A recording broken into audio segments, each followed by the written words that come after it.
come around the corner, or not like fully come around the corner, but kind of get like to the edge of the doorway, and they're just kind of listening for a second. You hear? Does this sound hostile or? The mind flayers are talking, and I believe only. Can one of them speak common? I believe only Orc could understand what they were saying, and they were looking at Benjamin all seductive, like, you know, wanting to eat his brains out. You would have been hearing a very one-sided conversation of Auric getting angrier and angrier. Yes, because Orc's thoughts are being projected out loud by the helmet that he wears. And so and Auric can understand what they're saying perfectly fine.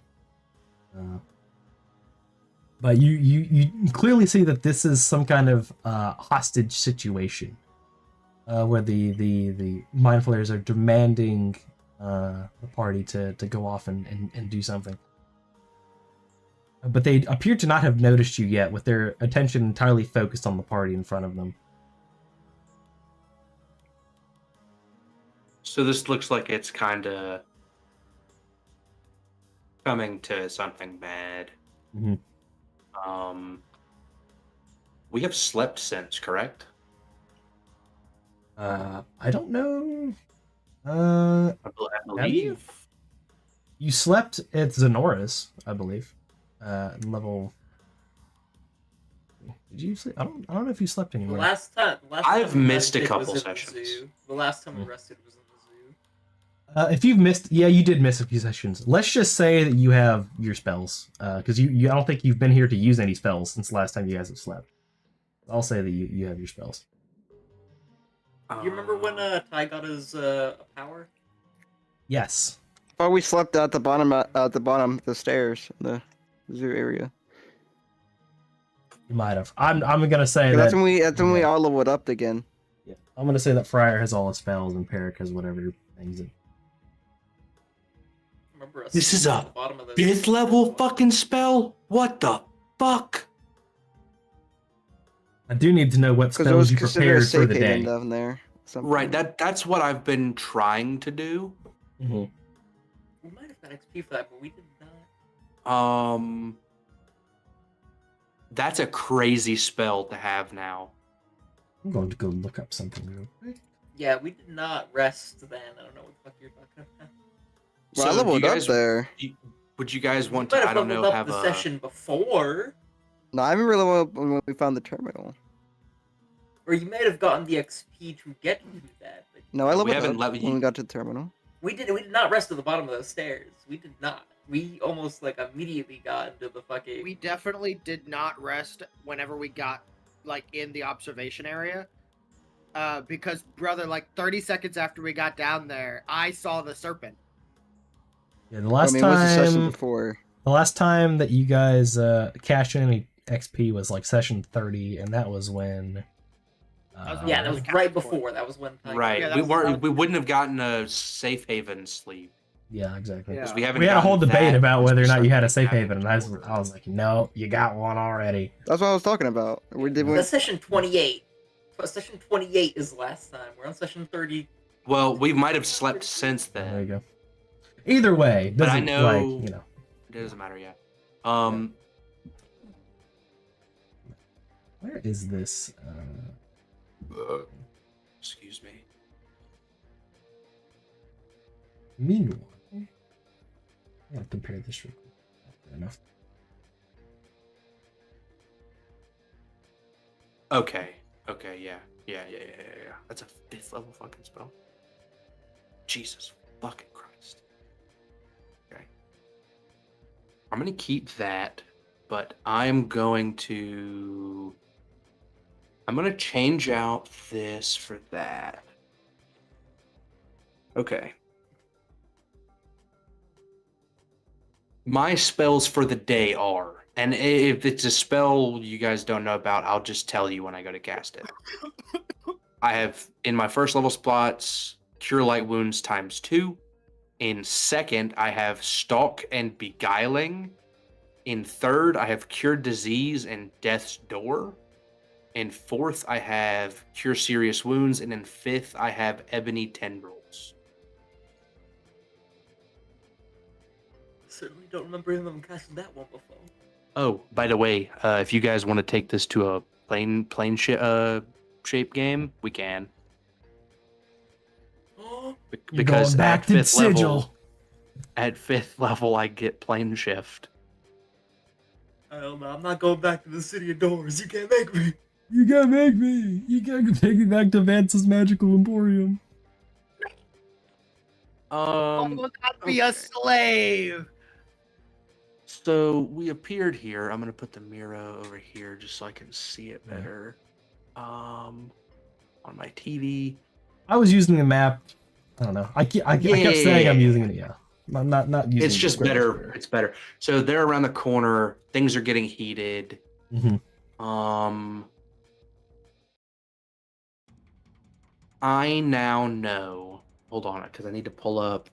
Where did you send the genie stats? Did I? I think I sent them in general at some point, but I can go look them up. I don't think we've talked enough in here for them to be that far away. Hold on. Probably not. Let me copy paste these. I do forget you have the genie ring. Yeah. So what combination of fuckery do I want to...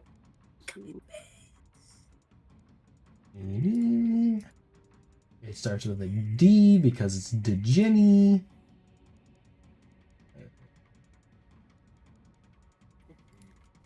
Where is it? Wow, scrolling back through this is kind of depressing. It's a lesser genie. Ring of Genie summoning. I'll put it in player I notes. found it. Okay. Okay.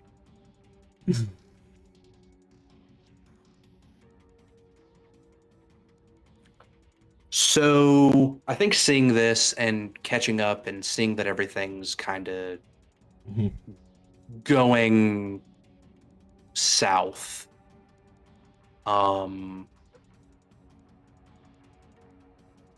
Fryer kind of look down at Peric and they'll do like that anime nod to each other.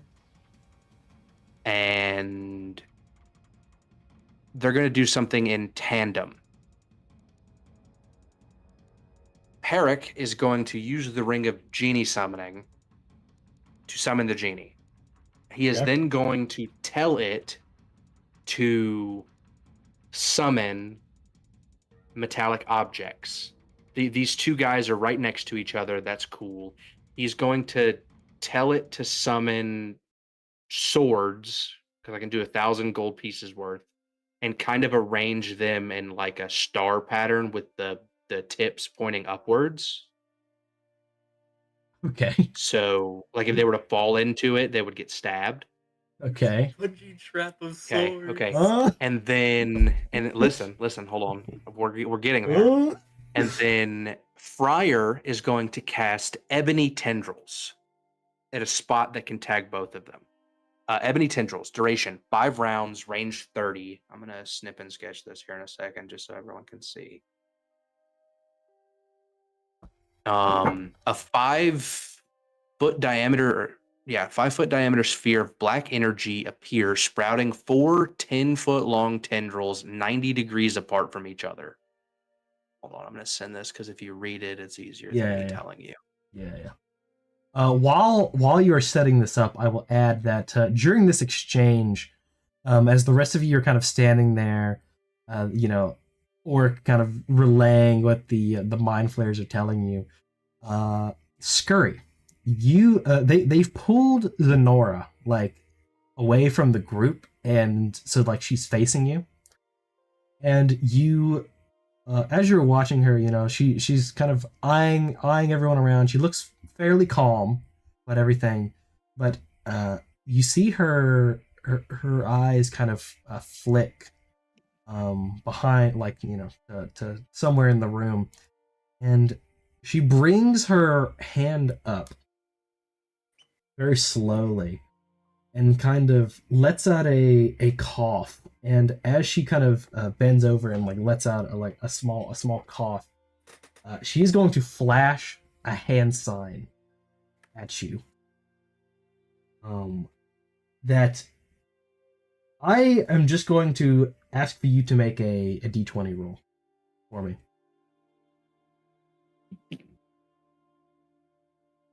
Just straight D20. All right. Straight d20. 4. Good. That was a intelligence check. You remember from your time being in Ranger Academy. You did not memorize all of the Ranger signs because the Rangers have a series of secret hand signs that they use to communicate with each other. However, because in this game you roll under your intelligence, which is good, you did. This is one that you remember. You don't remember exactly because they can get pretty complex. They can have it to where like they extended their pinky finger halfway and their middle finger a third of the way, and they have their their thumb in between them, and that means that like two enemies are on the left, one enemy. That all you see is okay. That means that there's friendly nearby. That's the kind of the gist you get from it. Is friendly nearby. So I'm gonna ask, like, right as all of the stuff that Friar and Peric are setting off is doing, is there anything that you would like to, you or the rest of the party are like doing in these immediate moments before everything goes to hell? Oh, okay, yeah. Let's see. I'm going to. I guess I'm going to try to distract them because if they're doing a bunch of magical shit back there and prefer them not to notice, I'm going to reach in my bag and I'm going to. Now, I'm not sure if this is what you said it was, but I got a Josh toy from like the second or third floor or whatever. I remember that, yeah. And I'm gonna click the button on it, and it's gonna do like the beep boop beep boop. It's gonna move and shine out lights and shit. Yeah, exactly. Yeah, exactly. Immediately it starts doing like the familiar like wee wee, and like it starts speaking in alien common, but like in the Josh kind of voice that you know about. And the mind flayers are gonna like turn and as you pull this out and say, "What are you doing? What is that?" But of course, all you hear is blah, blah, blah, blah. And they start yelling at Oric. Ask them, ask that person what they are doing. And they appear to be thoroughly distracted. Yeah. Mm-hmm. And they're kind of turning their attention to you. I needed. I assume that means you're attacking. Yeah, I mean, me personally, last time I wasn't taking that bullshit. The only thing that was really making me hesitate was the gun to Sonora's head. So I was gonna look back to my companions and mainly Ty and Scurry, to see what they feel about it, considering Sonora's his person. Mm-hmm. But I mean, considering my intelligence seems to belie that he's distracting them, yeah, I'm gonna murder. All right. I don't even know Parker's here. I'm just doing this shit. I'm just doing it for the love of the game. I love the Mets, baby. I love the Mets. All right. And so. Mm-hmm. No, it's a gif I'm thinking of. I'm gonna try to find while I'm doing this. Absolutely. And so as they are distracted, Oric, you begin to take the time to bring up your thing. Parker, describe exactly how what your spell does to these creatures, and we're just going to say that all of you guys are going to get a surprise round from Parker. So, I'd like to edit the whole Peric thing. Instead of it being in a glob and then between them, like pull them into it, it'd be like a ring around them, almost of just blades that appear in the ground, jutting out, so if they try to run, they might run into them. Okay. And so you're just having him summon these, some of these swords pointing towards them. Are they they're in the air, or are they on the ground? They're just on the ground? No, that's what I'm saying. They're in the ground. They jut up from Gotcha. so almost like the metal of the floor forms into these blades in a ring around them. Gotcha, like a spike, pit. In a quick moment, and then you just see pure darkness lats in between them, and these tendrils start whipping out from them. They are close enough because I'm putting it right to where it'll get both of them. And so they'll immediately have to make save versus death just because they're by the central sphere. Ooh, alright, save versus death. Let me get that out. Right? Here's the stat. Gotcha, right here. Modules, blah, blah. Oh my god. Yes.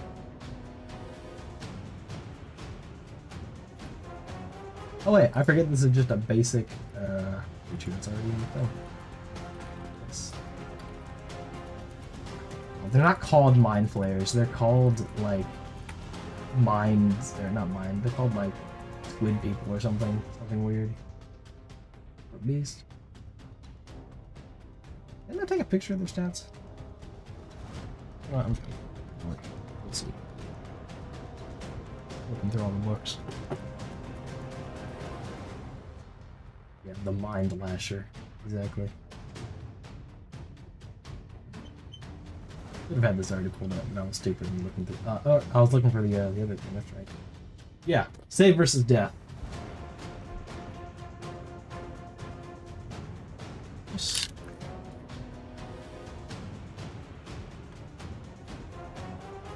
That is going to succeed, I believe. Yes, that succeeds. They succeed on the save. 15? Oh yeah, let me roll game as well. That's a fail. One succeeds, one fails. One gets a net one. Okay. The one that fails is instantly slain. What? Is it? It immediately dies. It immediately dies. Hold on, let me read this thing. I didn't Day expect versus him death. Damn, he died. Any creature touching the central sphere.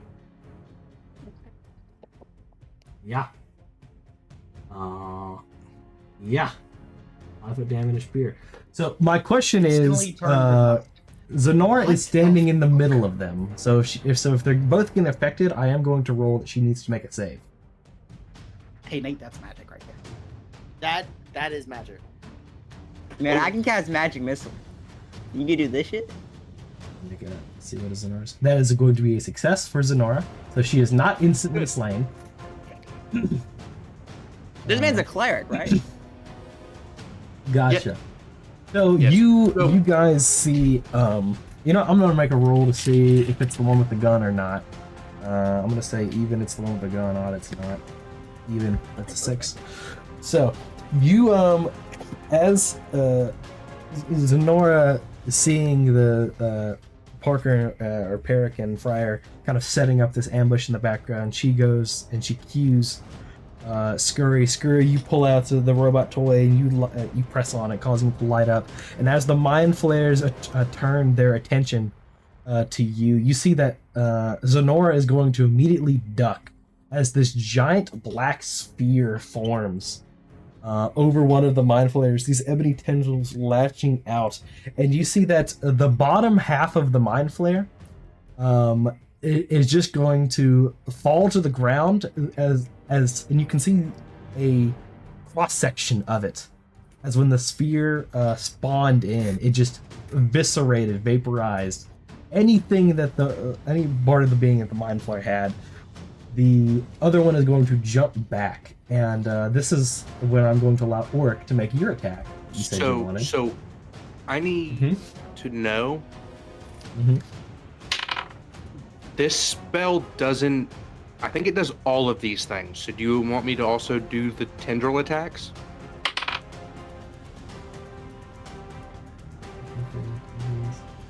Yeah, sure, why not? I'll let him attack. Let's see if he kills it. Yeah. No, I'll go after that.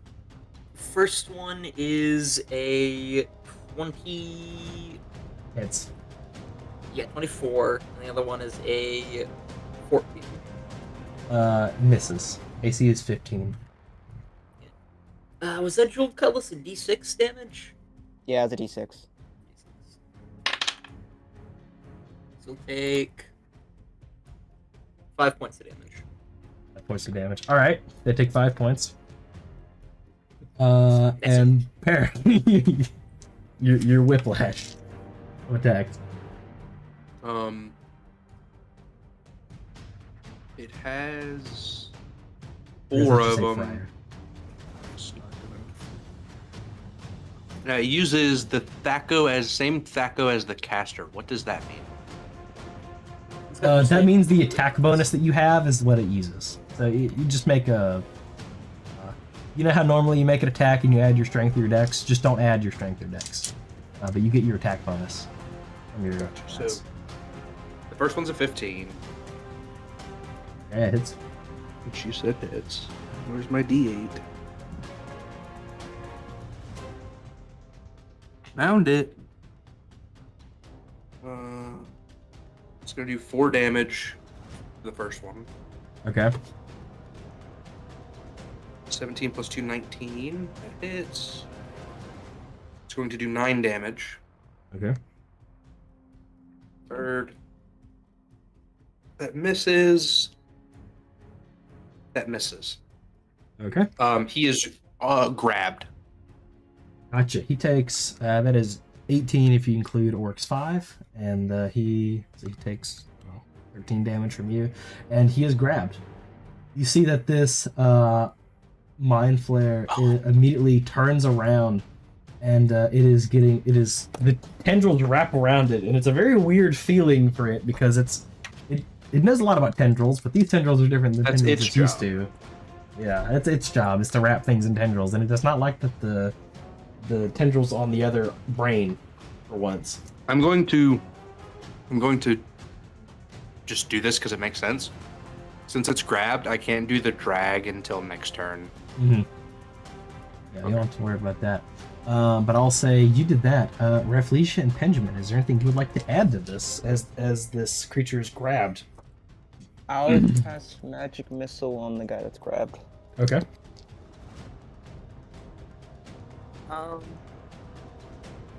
Because I am Benjamin, I guess it is in my best interest to raise my shield and I rolled shit. I do 9 re-equip damage. my warhammer because it was unequipped because we were going through the water. All right. I do a total of 9 damage. All right. 9 damage. All right. Do I? I don't know, do you? My magic missile goes hard. Yeah, I just looked at the spell again, and it actually does 3d6 plus 3. I didn't realize it auto upgrades after certain levels. Yeah, you Oh, get yeah. extra darts per level you Yeah, are. I get 3 missiles now. Crazy. All right, you do that attack. All right, is that it for everybody? I guess I should probably roll. Let's see. Oh, I guess I don't need to roll because I'm re-equipping my stuff. Alright. Yeah. Let's see. It is going on its turn as it is grabbed. It is not going to try and pull out of it, but it is going to try and use its mental powers. So what I'm going to say is, let's see. Let's pick one of you.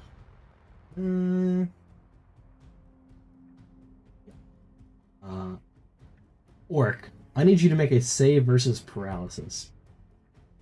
Save versus paralysis.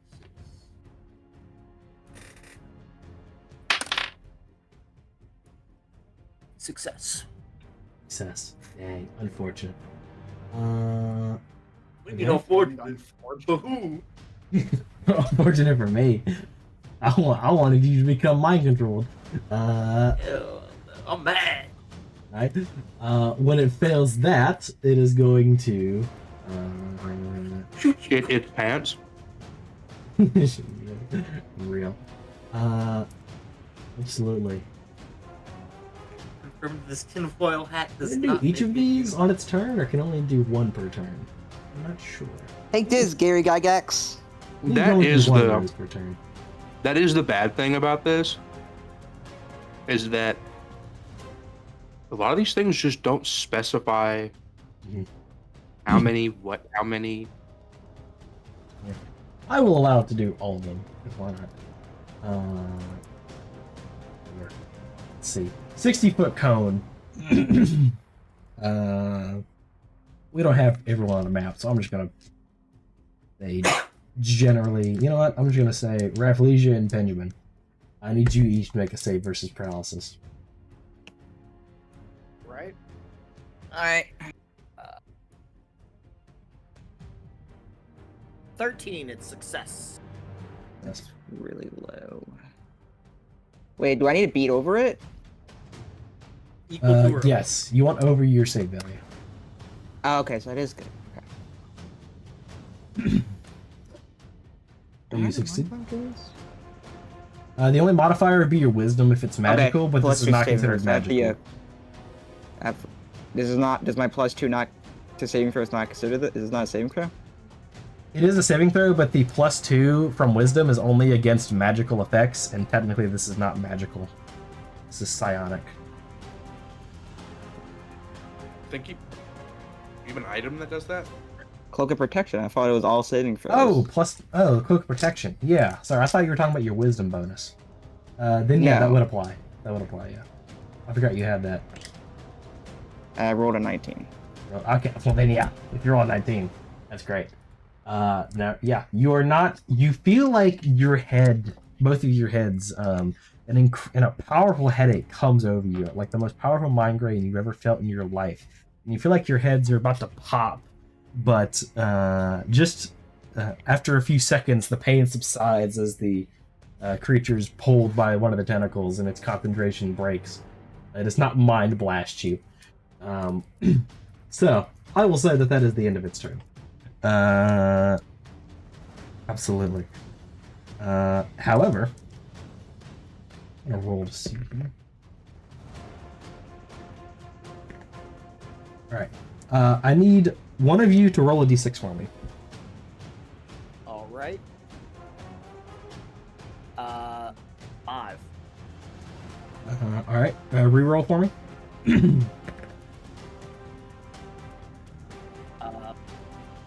4. Okay, reroll for me. God, stop rolling the same number. 2. Alright, you guys are gonna go last. So, Counter spell. the first thing that happens is as you guys are standing here and the mind flare is getting wrapped up in these tentacles and it's getting pulled around, you are going to hear a voice ring out. And it says, "Surrender or die. Override accepted. Die." And a laser blast is going to sweep through the room as bursting through the wall on the other side is going to be a large robot, unlike the ones that you've seen before.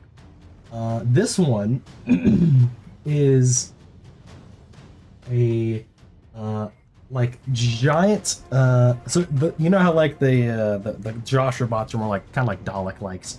This one is like the head is like a large like pill shape on a skinny neck, with a solid body, and you can see that there is a laser that comes out of the forehead. It's got these Cyclops style like eyes, with the band on the front for like sweeping. Still has its tentacles.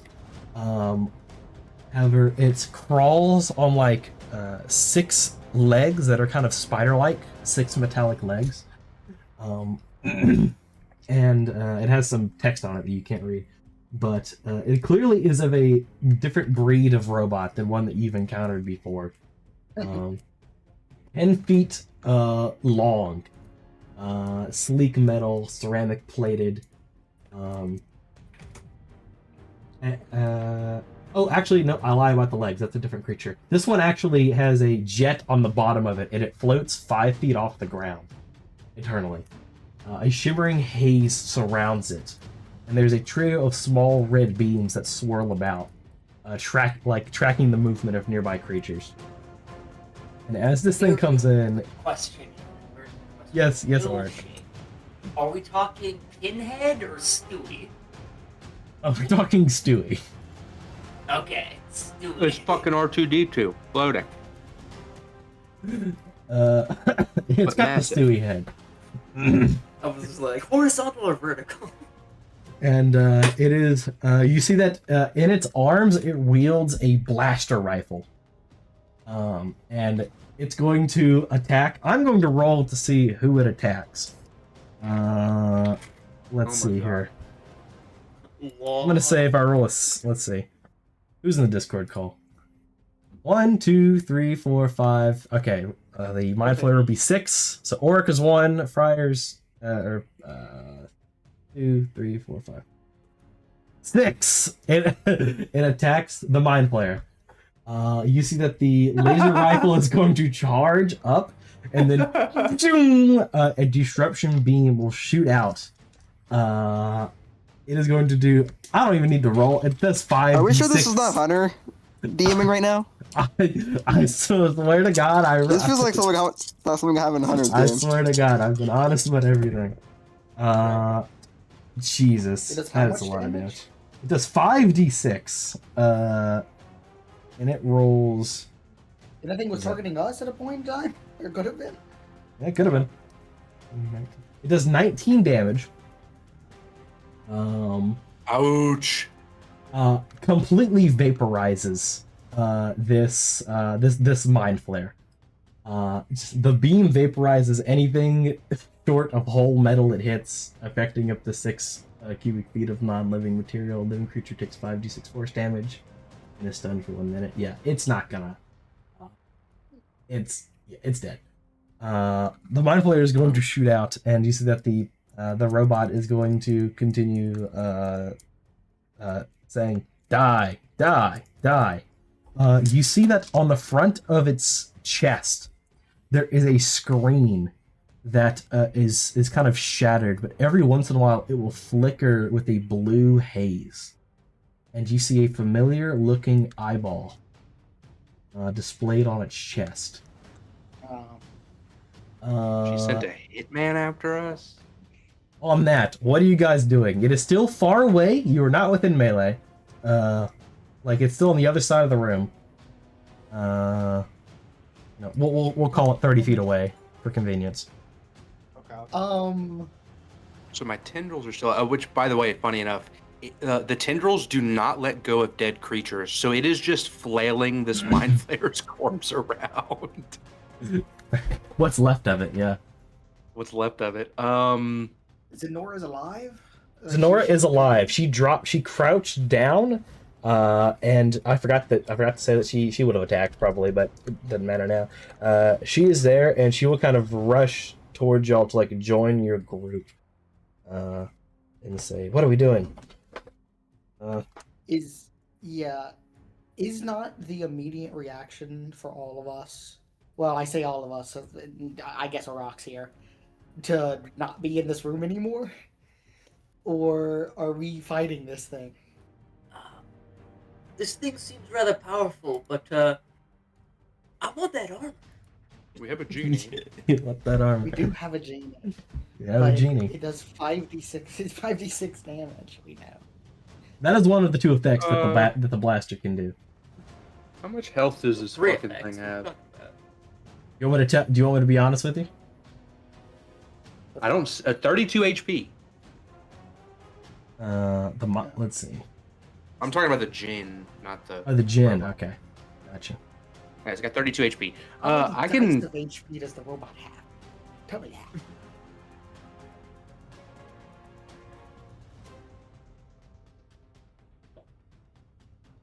Better question, DM. How high is the ceiling?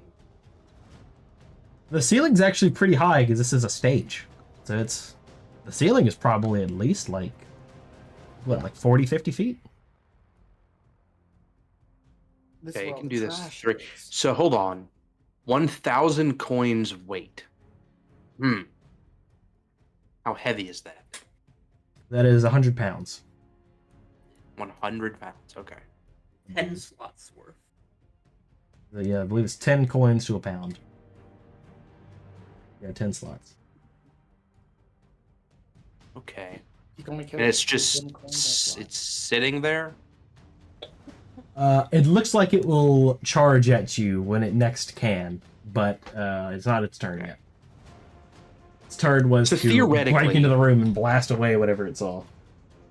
Theoretically, if I get the Jinn, to summon a 100-pound dumbbell and or wrecking ball 50 feet in the air, 100 Those feet in the mini air, anvils. the top of the ceiling, The piano. how effective? Well, I'm gonna do it now just because it's funny, and we're gonna see how effective it is. So the genie's doing that. It's summoning essentially an anvil to drop. Summoning Upon an anvil to this drop. Let's see, 100-pound anvil. Let's say, what's the falling rules? Isn't it like a d6 per 10 feet? I could do that. Makes sense. Does that seem appropriate? 36. Yeah, I mean, sure. I don't know how high the Yeah, let's ceiling is. let's call it 50 2D feet. Gra. Yeah. 2D Gra. It kills it instantly. Yeah. I would hope not, but that'd be kind You know of what? Let's say 40 feet Why plus a not make d6, and I'll roll a d6 right now. Or 80 feet. It's 80 feet tall. Okay, Yeah, that works. from the top of the ceiling. 3d6. From the top of the ceiling. 100-pound blanket, magnetic. So it's a solid. d6 per 10 feet Yeah, yeah, or yeah. 5 feet? For 10 feet.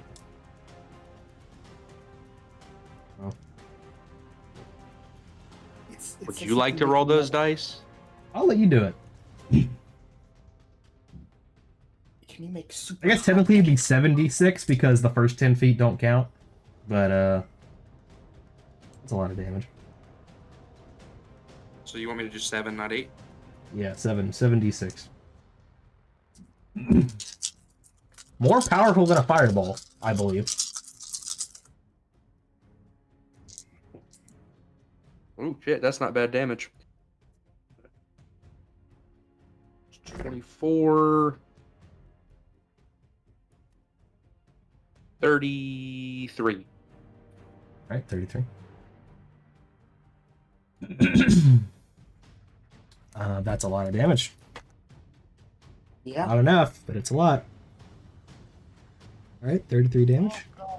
Damage. That was just Peric's turn because the Jinn does not work independently. I have to tell it what to do, correct?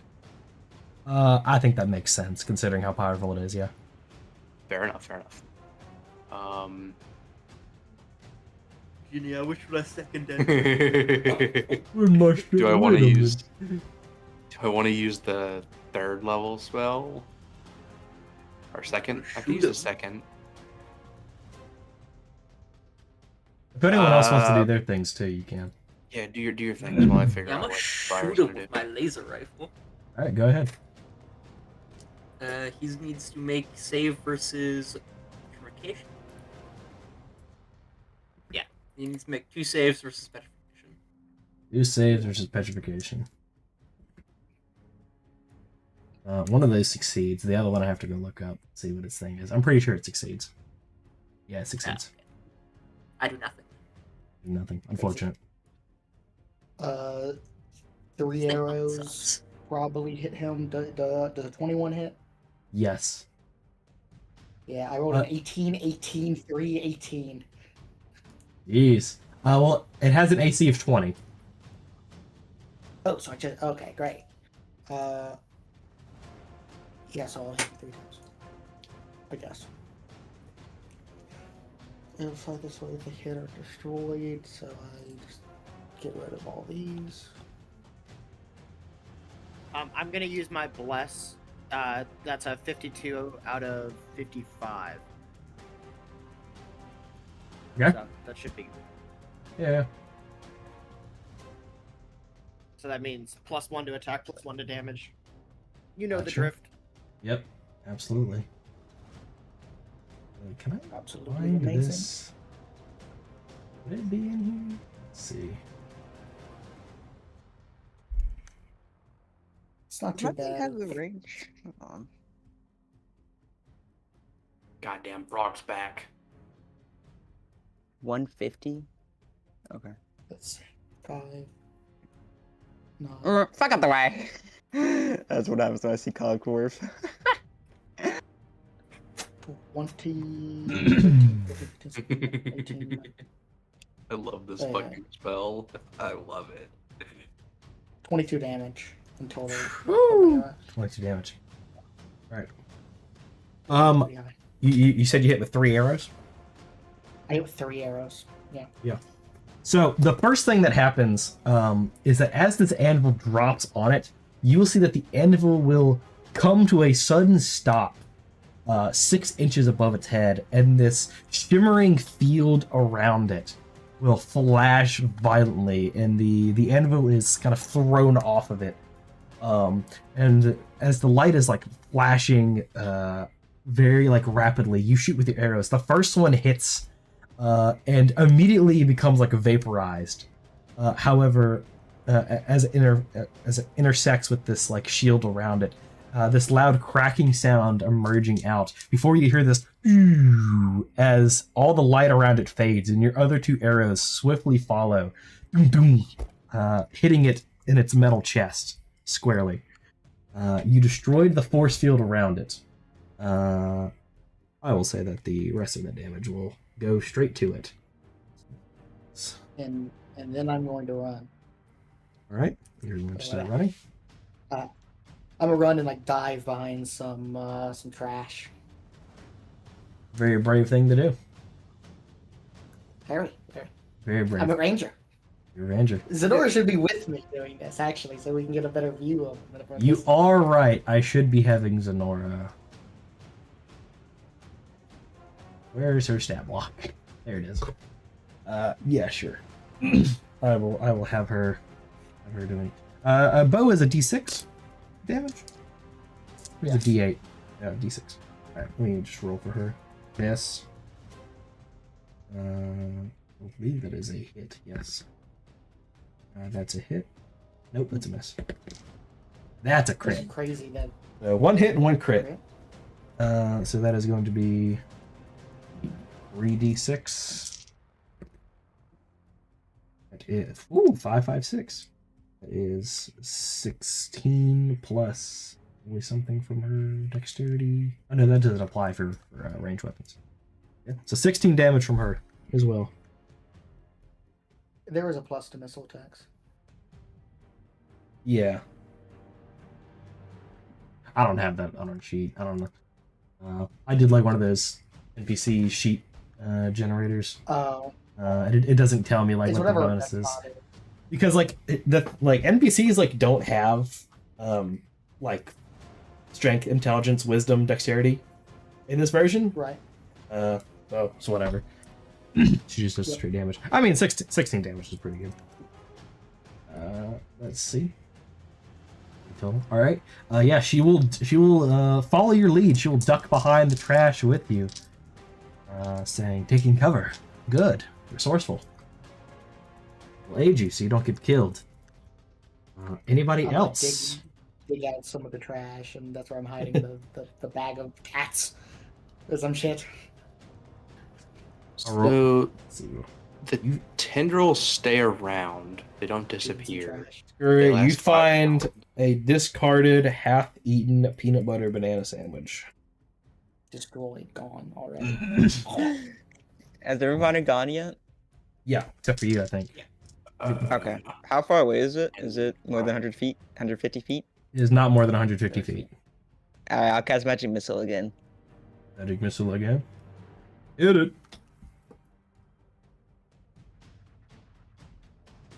Uh, 16 damage. 16 damage.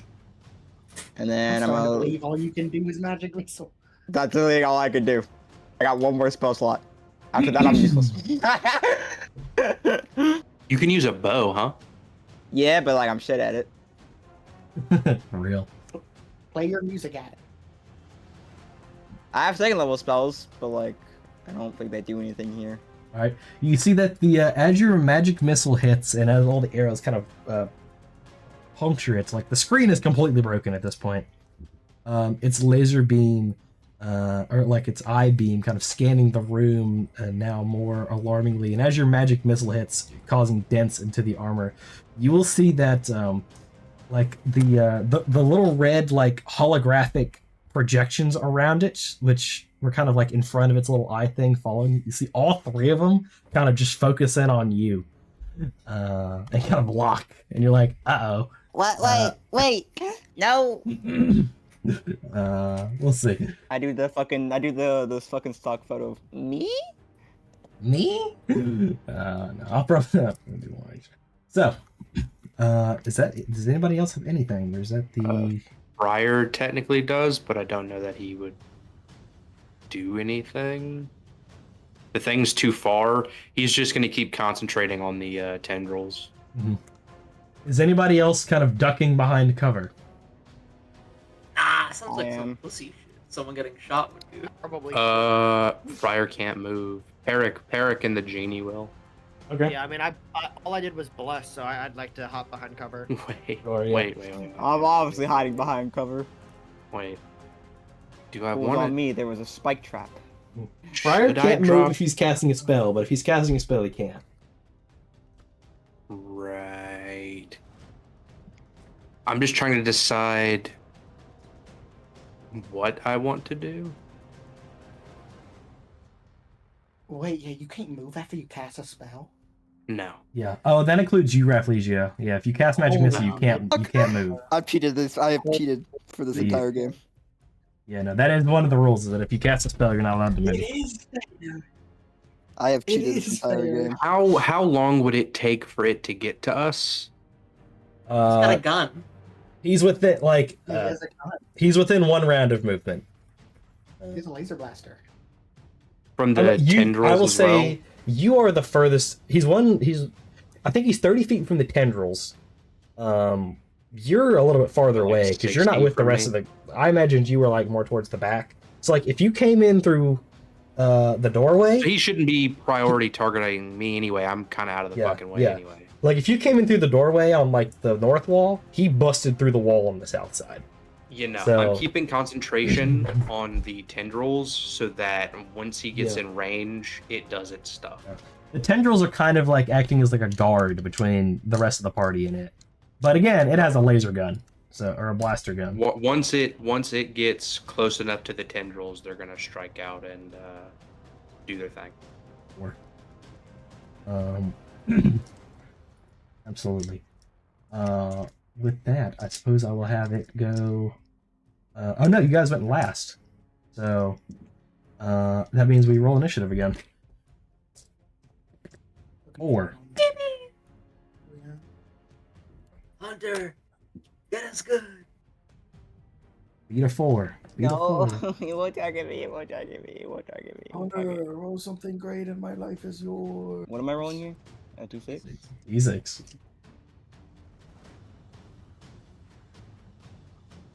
I rolled a 3. It gets to go first. God damn. Wow. All right, y'all roll. God. You roll.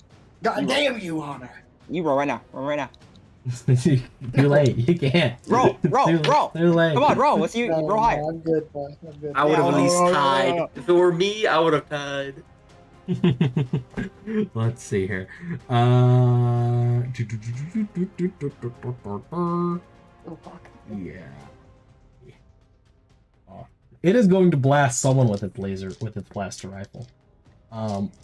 It is going to switch. You see that the blast rifle is going to like have sparks fly off of it, and coming out of it, instead of like this like disruptor beam, flames are going to like shoot out of it, like a concentrated flame blast. Has a range of 80 to 40. It is going to hit. Sorry. It has a range of 50, 150. Enough to hit pretty much anybody. Of people the only people that didn't go into cover were Rafflesia and Friar. I'm just gonna make a roll. Even's Rafflesia, odd is Friar. On this episode, 1. Felicia fucking dies. That's Friar. Friar, you're going to take 5d4.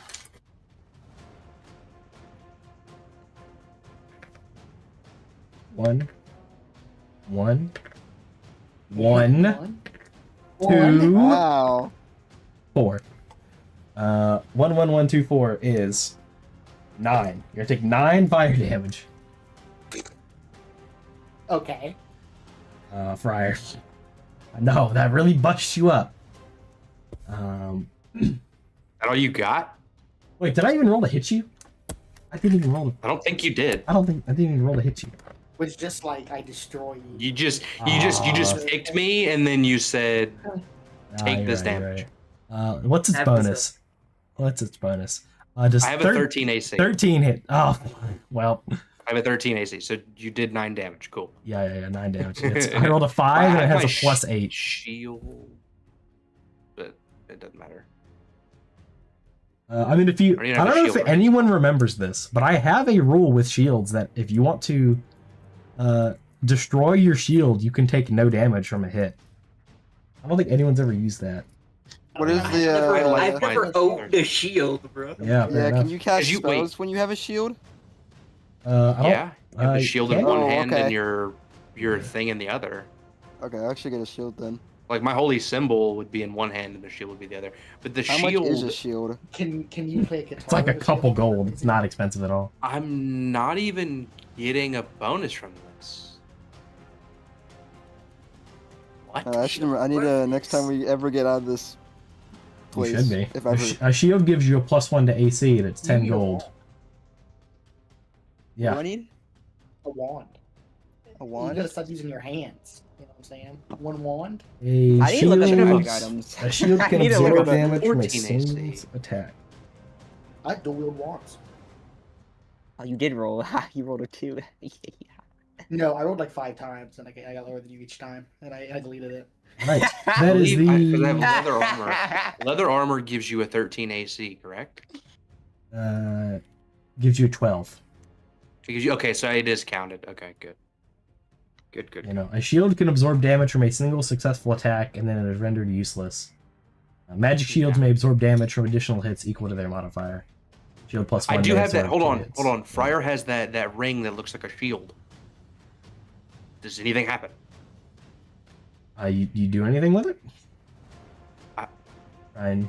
You said there's like this shimmery effect that went around me when you described the Go item. look that up. Let me go look He's that using a up. charge of the mirror ring. No, I just want to see if it affects me or anything because we don't know what it does. If I remember what it does, I think it does not. Do I have to actively use a fucking Yes. charge from it? That's hilarious. That's Uh, fucking hilarious. You do not, but this does not affect it. Okay, good. I'll give that to you. I just have to keep in mind when it will affect you. Remind myself. You're gonna forget immediately. Yeah. Just every time you get attacked by something, say, "Hey, does my thing do anything?" And I will remind you. Oh, great. Every time. Just Watch it only be affected by like magic missiles, so I'll just never find out. You can experiment. You gotta experiment with it. Let's see. Rafflesia, The shoot whole me day with in your hell where beams. Orok ever has a magic item passively activate. Cool. You know. All right, so that is its turn. So I guess it's your guys' turn. Go ahead. Did it move? No, it's still shoot. It's staying where it is and shooting because it still has targets. It's retarded. The robot's not gonna walk into the obviously dangerous thing. Yeah, I'm moving at him while avoiding this yeah, it's stupid. thing. I can't reach him on my turn. He's 30 feet away. So I'm just gonna shoot him again. Or Who saves? 2 saves. Fail. Gus. I would have walked into the trap. Incredible. He's gonna take 17 points of damage. Jesus. Holy fuck. 17. And I throw the fucking gun to the ground. It's useless. It's out of ammo. Yeah. Gotcha. All right. Break it against your knee. Is this a blaster rifle or a laser rifle? No, that was the laser rifle. Laser rifle. Yeah, you see this bright red laser beam will shoot out, and just a hole forms right in the middle of this creature. You're able to see like wires dangle down from where it is just cut straight through, and hits the back wall, or I guess I should say, it hits the open back wall, the open wall to the hallway, goes straight through the hallway, and just burrows several walls in until you can't even see where it goes. Just goes straight through. All you know, you just hit somebody on the other side of the You're. Wait a minute, we're on Earth? Orden, Blackmarsh. E5. You are on E5. Yeah, Evar. Yeah, exactly. Shit, All we're right. on Orden? Next. I do consider this part of Orden, You're yeah. on Terra. You're on I Terra. consider this like another continent on Orden. Where's the crossover? Listen, brother. One day. The Hikaris have come back. I once had an idea that for my campaign world, I would have a bunch of different eras, and each era would be a different edition of the game. So like the very, very early like Order of the Earth would be like the BX, kind of what we're playing right now. Then like the the futuristic kind of one would be the 5.5 or whatever. Or I guess at that time it was just 5th edition. Run in every edition of D&D. We have Yeah. to suffer through D&D for the plot. Alright. I don't actually know anything about Tui, but But Tui? it's good enough. Yeah. From what I understand, it's like this, but there's a lot more rules. Oh. Huh. And a little bit you're a little bit more powerful. Like you're not quite 3rd edition or 5th edition. I think it's like you're somewhere between like a 5e character and one of these characters. Right. Well, I mean, I that's do a want distance a little bit. I do want to run a 2nd edition. I want to run every edition of the game one day, just to say I've done it, even if it's a one shot, just to try it out. Whenever I get to my phase where I'm doing one shots every week instead of running a campaign, I want to try out all the different versions of D&D. I want to try OD&D, like the 1974 original. Right. Be interesting. All right, but anyway, work went. Anybody else? Magic missile. Benjamin. Wait, do I get the +2 damage from the Bless? I believe. Okay, I didn't add that to my Ooh, damage. yeah, this is a new turn, huh? Yep, this is a new turn. I'm gonna pop out around the corner and shoot at. It would have been 18 damage then. I didn't add that +2. First one, 17 plus 3, 18, 19, 20. Hit. You just add it to the. Okay, these dice gotta be. I'm gonna roll in fucking. That bone-colored one? 20. That is 2 hits, 1 crit. You hit 1 crit. Roll that in. Roll that in the Discord. Let's see. Boop, boop. Oh, and I have one more roll because of the. Fantasy game, by the way, it's funny. Another nat 20. Holy fuck. You get 2 crits, 2 hits. Holy fuck. Putting it in.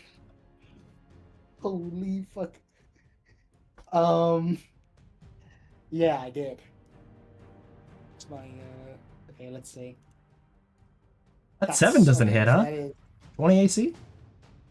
yeah, so it is I roll. I was one attack, hit Mhm. hit because I can roll. If I hit, I do another. Mhm. Is it just like I always hit the second attack, or is it I roll again? It's just if you miss the first one, you can hit with the you can choose to hit with the second one. Like Yeah, if you miss the first I one, you roll for roll. the second. Yeah. Yeah, so I missed the second. Yeah. Which is why I rolled the other one. Yeah. So yeah, it's 2 crits and Mhm. 1 hit. Ah, okay. I must have misheard. I thought you said 2 hits, 2 crits. I was like, No. Okay. no. Okay. Because you technically get 4 attacks, correct? Yeah. That's all those 4. So it's hit, crit, miss, hit, crit. I actually have a question on that, real quick. Yeah, what's that? So if you hit the second attack, automatically it's right. I believe that's what I said. Yeah. So does he get that first crit? Because would he actually make that first nat 20 roll? Oh, that's a good. I think. If the first arrow hit, the second one also hit. Well, How about we? Yeah. You still need to individually roll them in case you miss. Technically not, because technically Hunter is right, I believe, by what I said. But how about for this one? Let's just allow the crit, and we'll just say that going forward, you don't, you just auto hit. Yeah. You don't roll for the second one. here's the exact rolls. We can always say you can roll anyway just to see if you crit. I'm okay with that. Like whatever, right? It's not clear in there. Sure. Let's just that's fine. That's fine. So you get 2 crits and a hit. Me, so, Go with me. someone else can do their turn as I'm figuring out the damage. Well, if this was Gary Gygax, you say no, of course. No, That's why I'm better than Gary Gygax. Well, if it was Scary how do you Gygax, press? it wouldn't be understandable. How do you do? How do I do crits? I believe I just for this game I just double Max dice. damage plus roll. No, that We was for just the do double 5e damage. game. Yeah, it's just double. Yeah, I can't remember if I said double damage or double the dice. I think it's I double think you damage. said double damage. All right, if you say double damage, I'll go by that. Double damage. Okay. Sounds good. 10 Uh, plus 8, 18. yeah, I'm better than Gary Gygax. Gary Gygax never made a module about a giant's cottage. 20, 21. You made a module about the dragon's horde. Yeah, or the dragon sword, exactly. Right. Rafflesia, Benjamin, did you say you were doing anything? I think you got cut off earlier. Yeah, I said that now that last turn I blessed everybody, I'm gonna be, I guess, running up into melee for the first time ever. What a time to do it. Absolutely. So the only bonuses I get are the Thaco bonus. So Yeah, the attack bonus, yeah. nope. Total cumulative, that's a 5. So no. No. AC's 20. Unfortunately. You see its tentacles are dripping with excitement as you run up to it. Oh, Don't God, I imagine forget that. what Don't the imagine fuck that. me. That's actually a I bad forget that Dripping with everything- excitement. It's some Sword Art Online level. 27 damage, by the way. 27 damage. Jesus. You believe? Yep. Okay. It's looking bad. It's looking bad. What did you say? Duck back behind the trash. Yeah. You duck back behind the you launch your flurry of arrows. 2 of them hitting like into it, and you see that like becoming exposed is like one of its like energy cores, and your arrow like pierces it, and there's a minor explosion that goes off like on its chest as it's it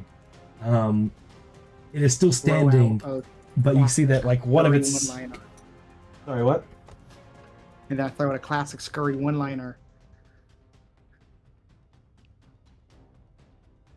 what's your one-liner? I'm not actually gonna do one, but Come on, we can wait. We can wait. Yeah, no, we can wait. you believe me, some stupid like what's shaking bacon, and then I'd shoot him with an arrow or something. But some stupid- All metal, all yeah, scrap. no, yeah. The bigger they are, the harder they fall.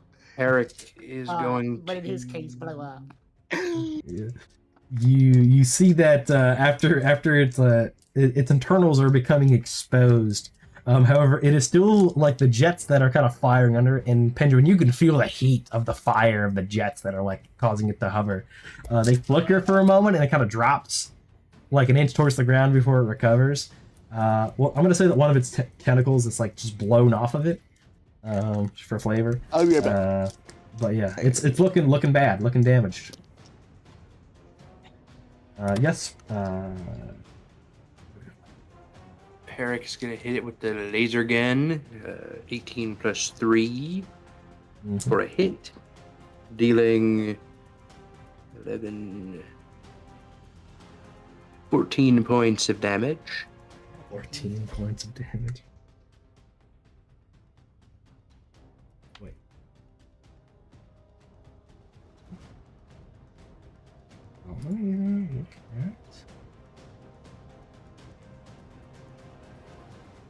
Yeah, absolutely. All right. Friar. What is Friar gonna do? He's low HP.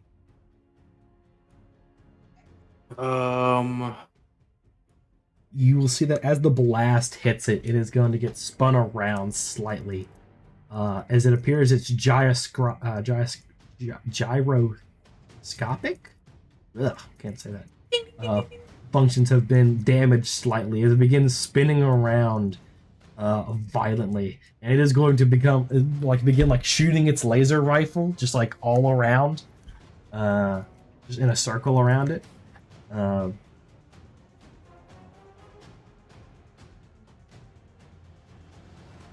Like it's like a tip on the edge. Yeah, if it's looking that dead, Friar will run up. Rafflesia, you magic missile or you did something?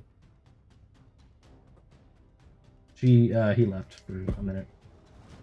Oh, okay. Well, I don't know if he did. I think he might have said something, but I'll ask him. I don't know. I think he did. Go ahead and do your thing. Okay. He'll run up and just try to mace it twice. All right. Miss. Mhm. A hit for a 19 plus 2. Dealing a single d6 damage. The tendrils are gone. One of them's gone. It hasn't had to use any of them Wait. yet, but Wait, does that not... Do I even have to concentrate on this fucking thing? No, I don't. concentration isn't a thing for most spells. I think there's a couple spells where I think concentration's a thing. It just stays around for 5 rounds, so it's got like another 2. Mm-hmm. Okay, that's good to know. 5 damage. 5 damage. All right. Get up next to Benjamin. Just boom, boom, boom. Hey, Is you guys! Now we going just to need that begin flashing and is going to begin speaking out. Error, malfunction, damage, core, damaged, retreat, 2. Robot, bay, retreat. And you will kind of see that you hear a clunk, like the sound of metal scraping and moving. And you are going to see that it is going to begin trying to run away. Benjamin, I believe you get an attack of opportunity. Your melee.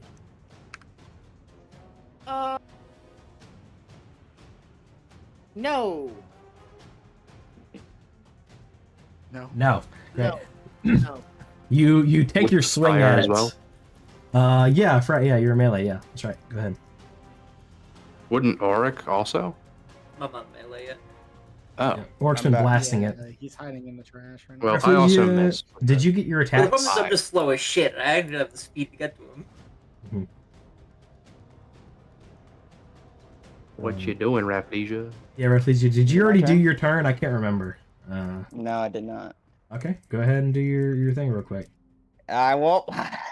One How spell about slot y'all? left. 40-foot movement speed somehow. I will say if you Time want to use the save it, last one. I will tell you if you want to save it. It looks like it's on its last legs, and these guys are about to make opportunity attacks on it. Okay, yeah, I'll just save it. Yeah, I figured I'd let you know. I'll just twiddle my thumbs. Like, In fact, if you want to, you can run up in melee and make an opportunity attack on it as it's about to leave. what have a melee? I think I gave Hunter my cutlass. I don't know if I have a. You don't have anything else? You have I my have a- battle axe. I have a bow. I have a bow. Well, that doesn't count for opportunity attacks. I mean, you could still attack with it, just as part of your turn. Yeah, I should still attack. Yeah, sure. Go ahead. Is it a bastard sword? There's a sword in between. I rolled a that 15. allows you to. 15. That's a miss. Alright, that's my turn. Wait, I think I have another attack. I have Fecko. Wait, Alicia was in. Yeah, I have a +2 Fecko. I can attack one more time. All right, go ahead. What's Hunter in? I run that one. You miss. Wait. Fact, You sure? Thaco allows you to make extra attacks, doesn't it? Based on the number of Thaco you have.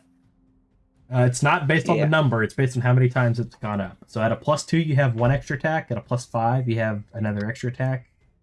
I believe it's. I should have been making 2 attacks instead of 1 attack. Should have. My bad. Shoulda, woulda, coulda. We could have paid attention. Being on that. Being on that phone. I'm teasing. On that phone. I'm not even you on my kids. phone. Y'all And remember during Cole's game when his phone went off? What the fuck? When Cole's phone went off? all Bad right, so DM. I'll do And it he's watching till the stream by the way. right. You I missed. know you. You think you Yes. missed? I have not checked the. All right. Oh, Cole is watching. He commented at 7:36. I spit on you, Cole. I spit on you. I don't know when the last he last commented an hour ago. So This is we're like riding out in the trash right now. Right now, cigarette sucks. log in. So I can- We. We All right. Anybody else make it up? Benjamin, you missed. Yeah. All right. I'm gonna say it's. Yeah, the opportunity attack. Yes, I missed. Yeah. Okay. Then at that point, I think it's going to begin running away at full speed. On its turn, it begins running down the hallway. Did we roll? To, I believe its turn. I believe It is. started this. It went first. It went first. You are right. Roll a d6 for me. 5. Move out of the way. I got this. 3. It's going to begin running at full speed.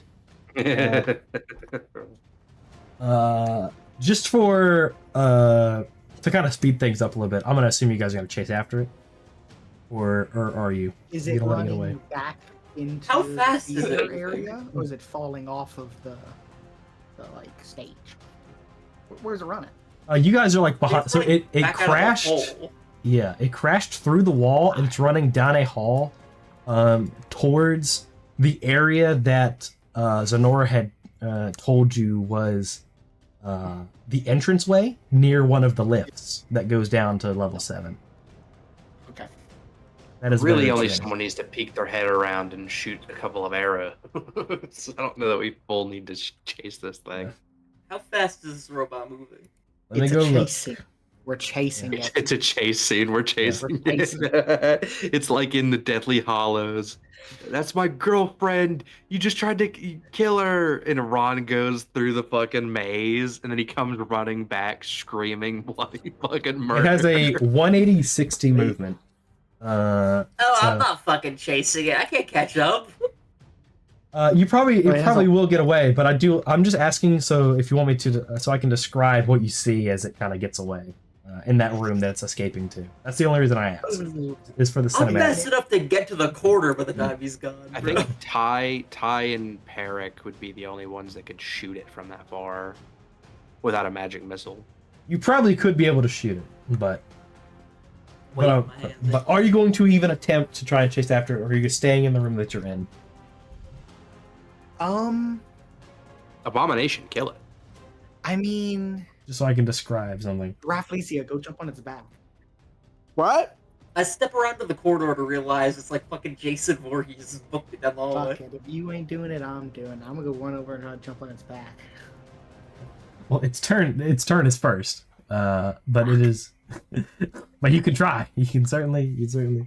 I'm What's attempt. your movement speed to catch up, bro? What the hell? Hey, Let's all see. or nothing. I will say that it is damaged.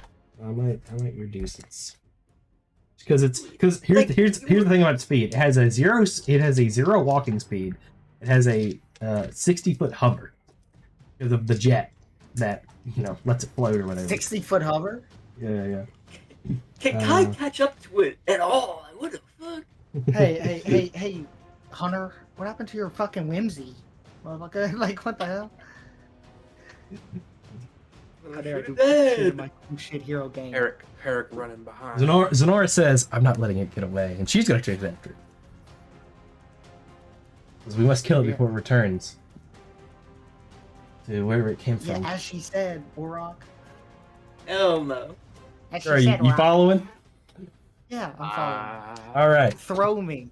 Anyway, throw me. that. You know what? Yeah, sure. Quickly.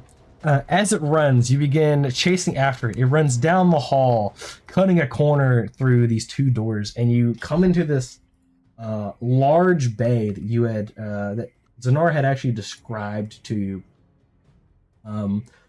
The back wall of it is this large door that you guys have seen before. You saw the other side of it when you first came here 3 days ago. Or whatever, however long it's been. This giant opening. This thing is filled with crates, including not only like your standard kind of metal, like boxes, but also like these.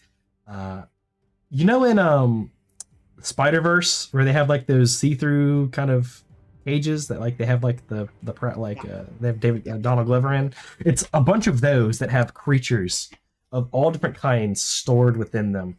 These kind of stasis chambers. Donald Glover.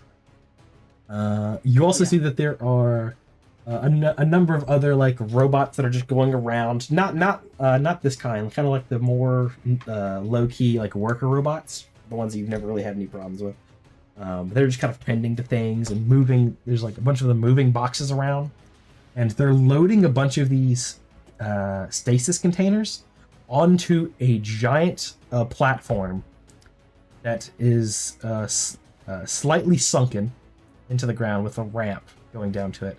And as the pacifier robot gets onto the platform, it says override code, and it begins doing this override sequence, and the lift is going to begin unexpectedly going down.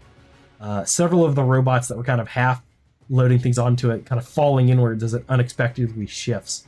As it falls down, Zenora, Skura, you want Zenora to throw you? Sure. Okay. Alright. Or I'll make a roll. I'll just see. Yep.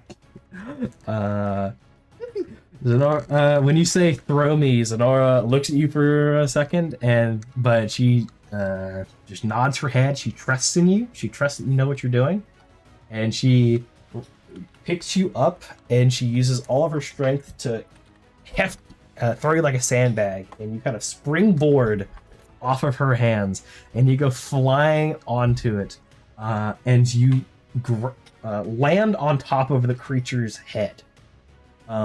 And you begin spinning around rapidly as it begins looking around, trying to shake you off. And its laser is still like blasting random holes in things. And the lift is going down. The rest of you catch up soon after.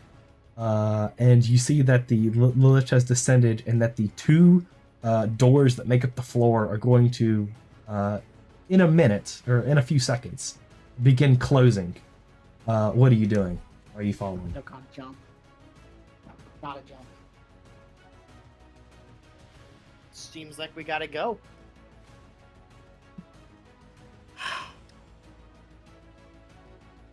Or if you want to grab it and run with it, I'll let you. Oh, for real? Okay, yeah. You're strong. Well, actually, let me hold my tongue before I say it. Hold on. Let me go look at it. Hold on. Better yet, if you want to jump into it, I'll allow it. Oh, fuck yeah. Sorry, Skir, 1 second. Greed's taking hold of me. What are you doing? Remember that armor that was in there? Oh, right. Hey, you greedy son of a bitch. See here. Yes. We get William Afton. Text is so small. Don't even know if I can. Zoom in. You know what? I'm just gonna post it because Oh, I can't. Oh, never mind. You don't see anything on there. Holy Oopsies. shit. Uh, I can't. What does that mean? You can't screenshot it? if it glitched out, I don't know. I tried to do like the Adobe screenshot, but it didn't work. Good luck reading that. Power armor. Holy fuck. Auric, the thing about this power armor is that it also has a 180-60 movement speed. Movement is 6 inches, which back then was inches. It was 1 inch per 10-foot square, so it's a 60 foot, but that's in combat, so that means it is a 180-60. That's how you read that speed. Bounding. And it can jump 10 feet in any direction. Just like clear hop, without any like run up or anything. All of you guys rush off to go save Ty, and all of a sudden I'm bursting through the fucking wall like the Kool-Aid man. Yeah. Exactly. What the hell? So with this, you guys, Auric is kind of left behind you guys as you guys run and chase after. And Scurry, as you kind of like on top of the creature's head spinning around, you kind of look up over the descending, over the descending floor or the ascending floor, and you see coming through the wall, passing all the rest of you, just running super fast is this giant hunk of metal powered armor. What the fuck is Auric, that? Auric, as everyone else left you behind, this armor, as you approached it, the chest came up off of it, the legs opening and the arms opening, as if like allowing you to lay inside of it. You've probably seen the Iron Man suit up scenes. And it even kind of scans you with its laser before it kind of adjusts to fit you. It looks like it could adjust to fit any size creature, pretty much. As the joints kind of expand and becomes a perfect like fit for you. And as you get in, everything will clamp down around you.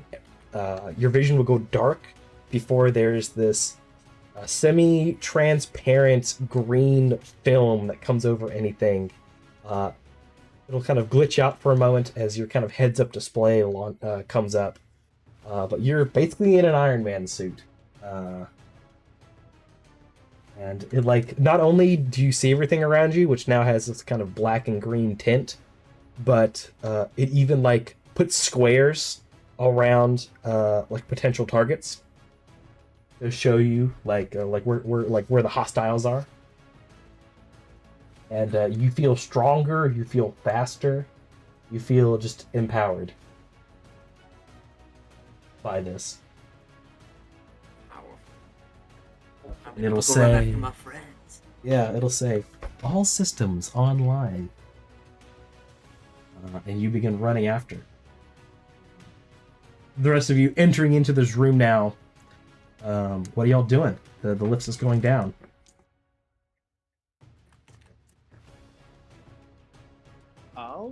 Beep bop. We get in there. Absolutely. You're gonna jump down with it. All right. As you guys jump down, crushing your what was the word? Breaking your fall with the stasis cages that are kind of lowering, and using them to kind of hop down. You see that this creature is still going berserk. I'm gonna say that you all jump down there. It is going hostile. Let's go ahead and say that as you guys all fall in, the ceiling above you is going to close as the floor covers itself, and everything goes black for a moment. You guys have a hard time seeing anything other than the flashing lights of the robots, and this kind of soft, very, very dim, like less than candlelight dim glow that these stasis cages give off that have all these creatures on them. Before a series of lights will kind of flicker coming from the top down, kind of click, click, click, click, click, illuminating everything. There's going to be a round in the elevator as you feel the speed picking back up. This creature has scurry. on its head. The rest of you are either on the ground next to it or on various stasis cages perched above it. Go ahead and roll a d6 for me and add 2. Doesn't even matter. You guys are gonna get to go first. Okay. I just because I rolled a 1. Hit it again, Hunter. Or no, that was Parker. Hit it again, Parker. Fuck yeah. Fuck yeah.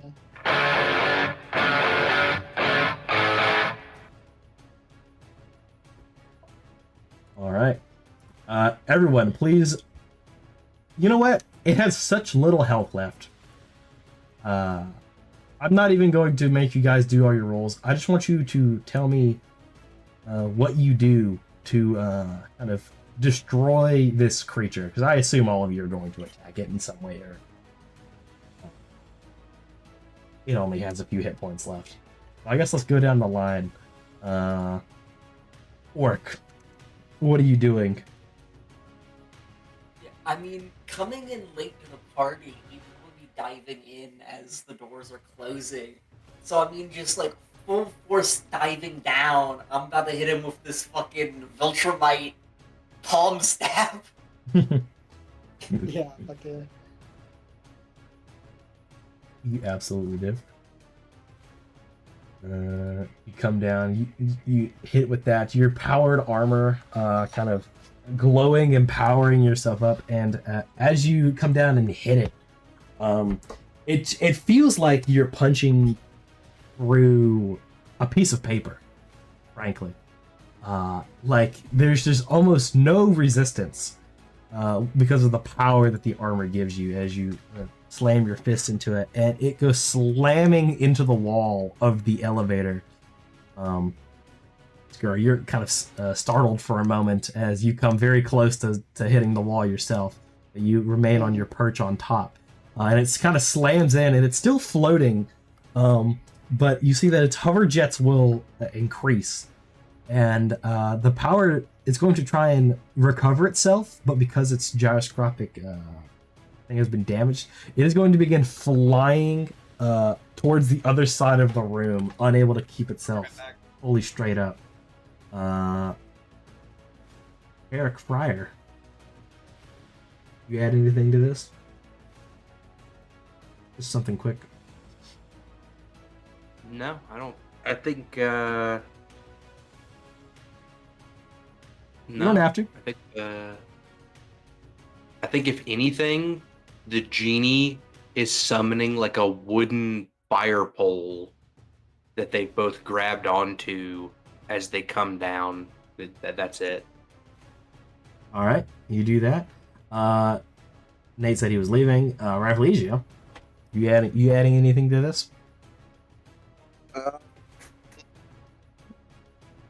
I shoot him? Or yeah, I'm not having you roll to hit or anything. I'm just anything kind of cinematic you're doing. Cinematic?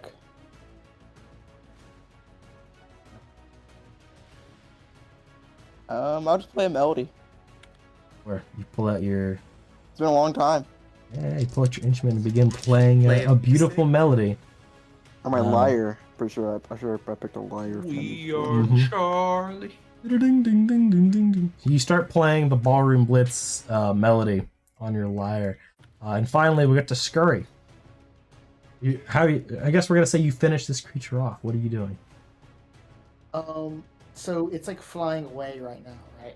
It's kind of pinballing between the walls as it's trying to get away, but it has nowhere to go, and it's kind of bringing you with it as you're kind of on top of it. Yeah, I'm going to. I guess as it's like flying around crazily, I'll say you'll like fly up in the air or something. And is there? I guess there is a ceiling, right? Yeah. If it flies up, I'm gonna jump off of it right before it hits the ceiling, and I'm gonna fall into Orok's arms as the robot blows up. Sounds perfect. You do exactly that. The robot tries to get away, and you hear it say, increasing thrusters. Or I guess it's the Josh voice. That's increasing thrusters. the hair on anyone that was like next to it, your hair kind of singes as everything gets very hot very quickly as it begins flying upwards like a rocket up into the ceiling. And just as you say, you kind of dive off of it onto Auric, and as you look up, you see that it hits the ceiling, and there's just this explosion that rocks the entire elevator shaft, and metal falling down onto you as you see the ceiling has been like completely exploded open. A second later, you see that the lift, which has been going down at a fairly steady pace, now begins to rapidly accelerate downwards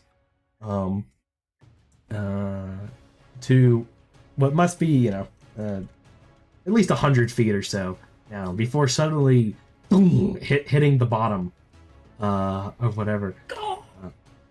And as it hits, you can see that actually the walls around you will begin pulling away as you descend onto the next level that opens up around you into this large chamber that has tons of crates and boxes around. And there are a ton of worker robots that are here, kind of, and they don't even care about what's going on. As soon as the lift kind of lands, the robots come over and begin picking up the crates and the cargo and begin moving them around at different points. But we will say that is the end of the combat. You now find yourselves on level 7 of the ship. And it's our kind of halfway point, so let's take a 5-minute. Some water. You're right, Rafflesia. No. No, actually, no, I'm fine. What about you, Scary? Are we alive? Oil. Ooh, Eric? ooh. Benjamin? I- Ra? Yes. Are we going to the Yeah, floor with the everyone lich? here. My dogs are here. They I don't hear the fryer speaking up. I think you might have died on impact. Eric shuffles up. We leave you guys for 2 minutes and you get into this. Look, Quite easy, really. Gonna run over and hug them. Thank you for coming. We needed that. That's all this one. He got real scary after we went to sleep. I thought that, like, your God preached forgiveness and shit. What the fuck was that earlier? Those guys are, well, not guys. Yeah.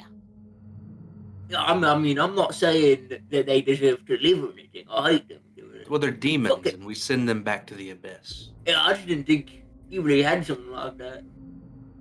Well, you'd be surprised what you can do when you go to sleep and wake up the next day. Wow. Oh, so does anyone hear that? I've got a voice in my ear that keeps calling me Stud Muffin. What's your opinion on that? What does The Rock think? Tell me.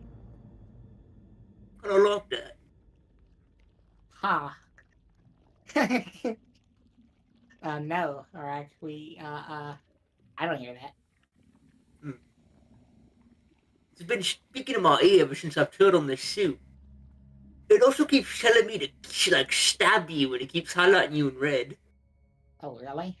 Yeah. What happens when I like, point my arrow, my bow at you and like pull the string back?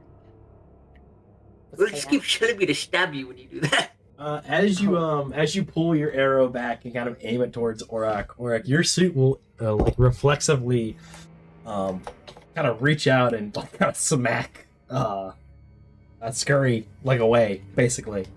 And you'll hear like a as coming out of your arm is this I believe it's a laser pistol, and it begins charging up.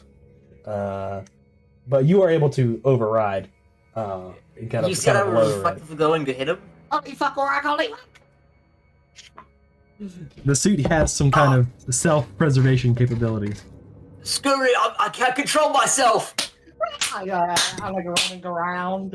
He's aiming at me. You are able to like regain it. No, didn't Scurry, really... I can't stop my hands from...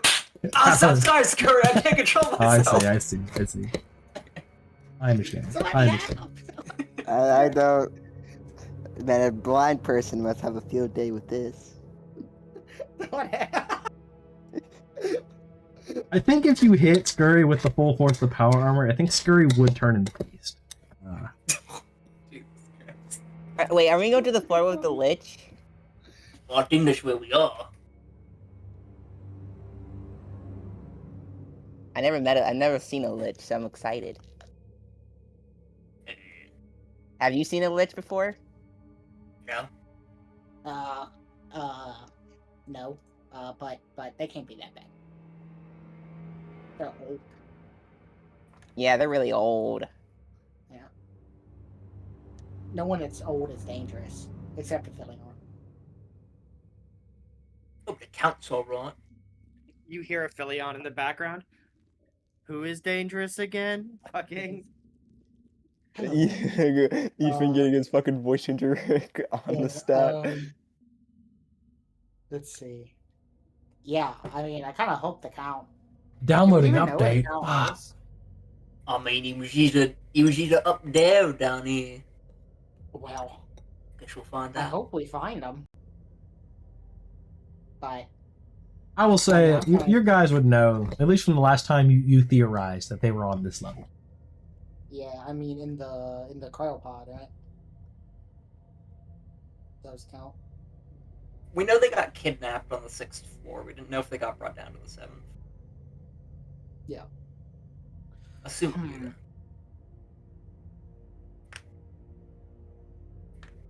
I say we just look. We try to find. We try to Go find the count, and we try to find Seamus. And I'm looking at my I mean- checklist here. It's just find a bunch of people and murder a Felion. I mean, that's actually a pretty good question. I mean, we did. You said on that screen in that room up there that we saw the eye for the first time. You said that there was a button that said that it could like blow up the place. That's something we're going to do. That was on the very first floor, yeah. But you needed an override code, I believe. Yeah. Is that something that we wanted to do? I mean, I wouldn't be opposed to it. Stop them chimeras. I think a couple of you had a distinct not want to do that. Yeah, but I guess it would kill all the pygmies. What a loss. Oh, I mean, And all the loot and all the other things. I guess And they were all of us were inside. and a Philion, which wouldn't probably be a bad thing. But yeah, we can't do it if the pygmies are still alive. I mean, that's kind of evil, right? I mean, is it? I mean, yeah. I mean, they helped us. I mean, but they're all trying to kill us now. Okay, but like even Tomato. Like if we kill Toe's a good ally to us. Who's to say Toe's not already dead because he helped us in the first place? Well, you would want that chance to. You saw what the fucking Toe acted. He was like a super soldier. It's crazy. Tomato may or may not be one of the hundreds of bodies in the hallway. Yeah. Guys, like, it's Toe could very well Tomato. be dead. It's Tomato. I not know, that's what I said. Tomato. Tomato. I know. Yeah. But I mean, the odds that he's alive in the first place are slim to none. Yeah, but We should still, probably if he be is more, alive, more concerned about where Nah, we he built are. different.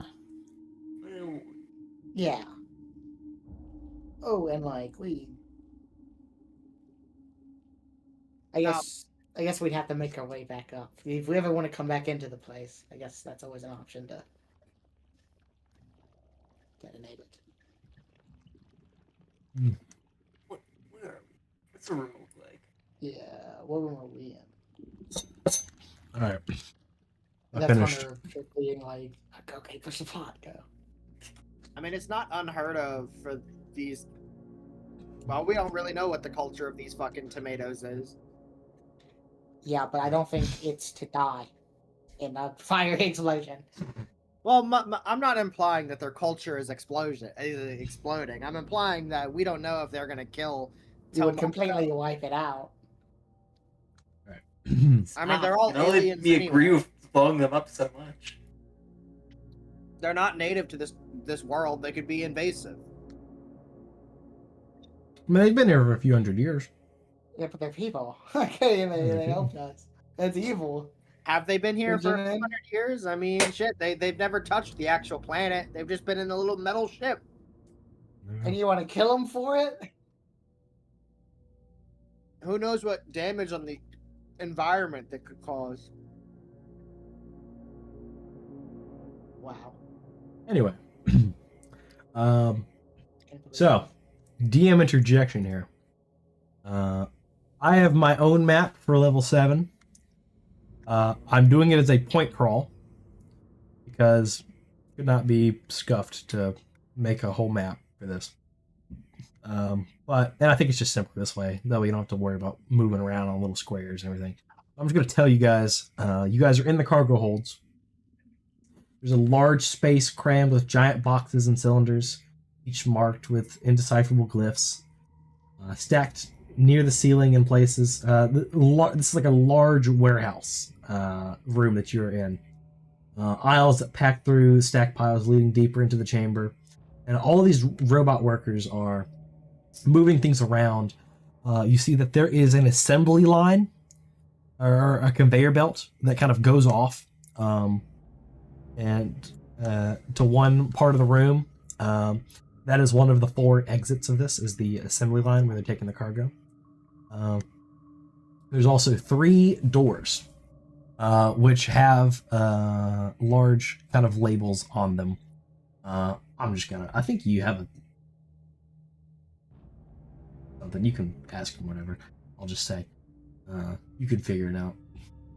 That there's one that is the geneticist quarters. One is DNA laboratory, and the other is colonization storage hold.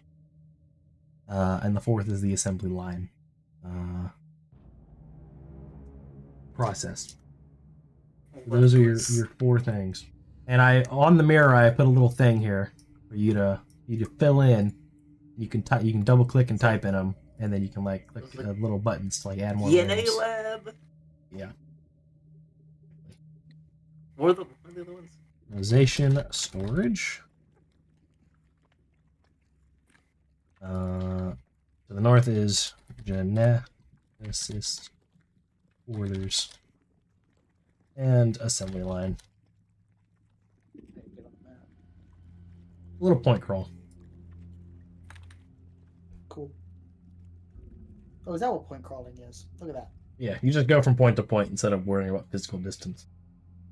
Normally you wouldn't know exactly where you're going, but there's signs, whatever. Normally I would just say there's 3 doors and you pick one. There'd be some kind of difference between them, but this model doesn't have all that information, so it's like the warehouse. There's large labels that tell you where you are. The big ship. DNA lab, colonization storage. Which one of them do you think that people get taken to? You? I will. Oh, also I should describe that you see that the robots are taking the large crates, like the normal crates and stuff that just have materials in it. They are taking to and from the colonization storage holds, and they kind of push you out of the way of the lift, so that they can try and utilize it some more. But when they look at it and they see that the lift has become non-functional, it appears, and so now the word kind of spreads and they reroute, and now you see that they are taking various crates towards the colonization storage hold sector, while these creatures that are within these stasis chambers are being taken towards the assembly line.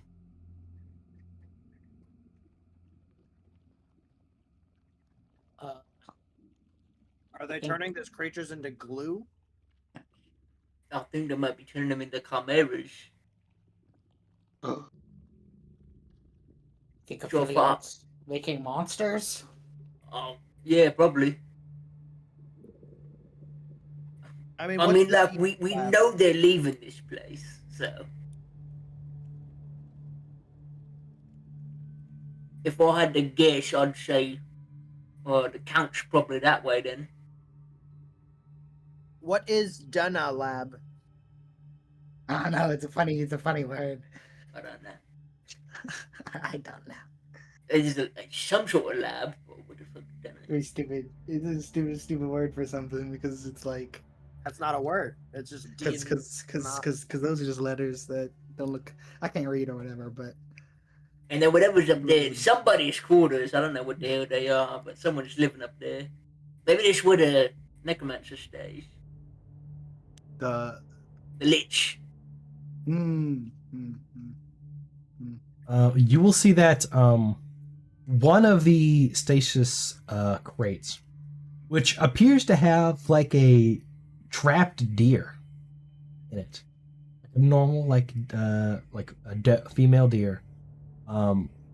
They begin instead of going along to the assembly line like all the others, you see that another worker robot will come and lift it up and begin taking it towards the DNA laboratory before the door kind of shuts behind it. Fuck, now there might be an either. Robot Shit. look like a Josh. They're kind of Josh-like. These are like simple worker robots. Even kind of the Joshes are like police robots. These don't really have the tentacles. They just have their like arms, like the robot kind of like claw arms, and they're rollers, and they appear to just be more kind of grunt. They're not all equipped out with all the fancy domes and the displays and everything. Alright. I mean, Deformed Josh.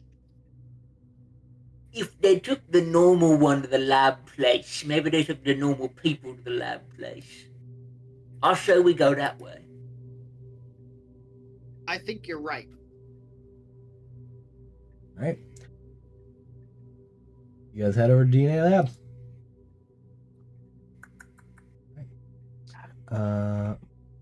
Where's your thing? Just drag your guy so that I can keep track of the map. All right. Assuming no one argues. we're going. Oh, I have a hand up for this. Great. In a lab. I have a hand up for any other stuff. A lab, like the dog. We're keeping dogs in there. Shut up. I hate that I laughed. Even dogs. We're gonna go save the dogs.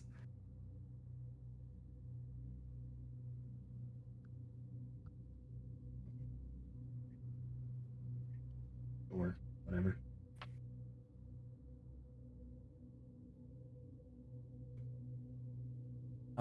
As you head into the DNA production laboratory, you see that high benches covered with curious glassware, transparent pieces of horn, and altars bearing small tiles and protrusions fill the chamber.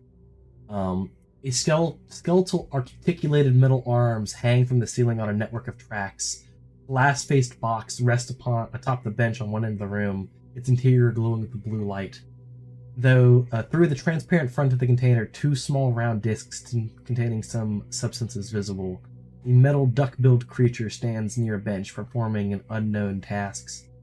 And you see that as they bring the deer in, the worker robots will set it down nearby one of the benches, and this robot will go over towards it, and you can see that it appears to be able to phase through the stasis chamber, and coming out of its hand will be a needle, and it is the deer is going to like kind of scramble towards the corner of the stasis chamber, where you see it kind of flashes violently, and it kind of yelps a little bit as it appears to hurt, hitting the back wall, but it hits the deer with the injection, and you can see red blood kind of filling the syringe before it retreats from the stasis.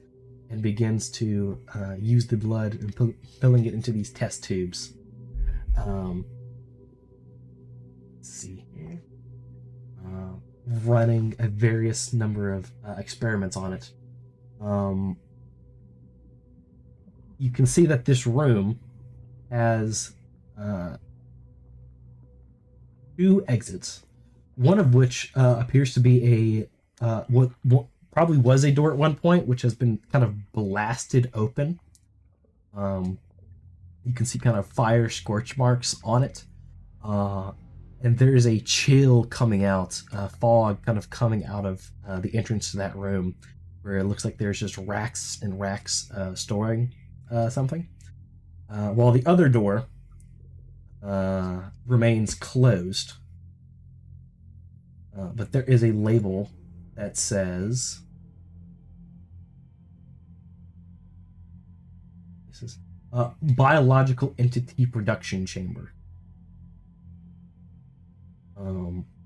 And you will see that the robot is going to begin performing this variety of tasks.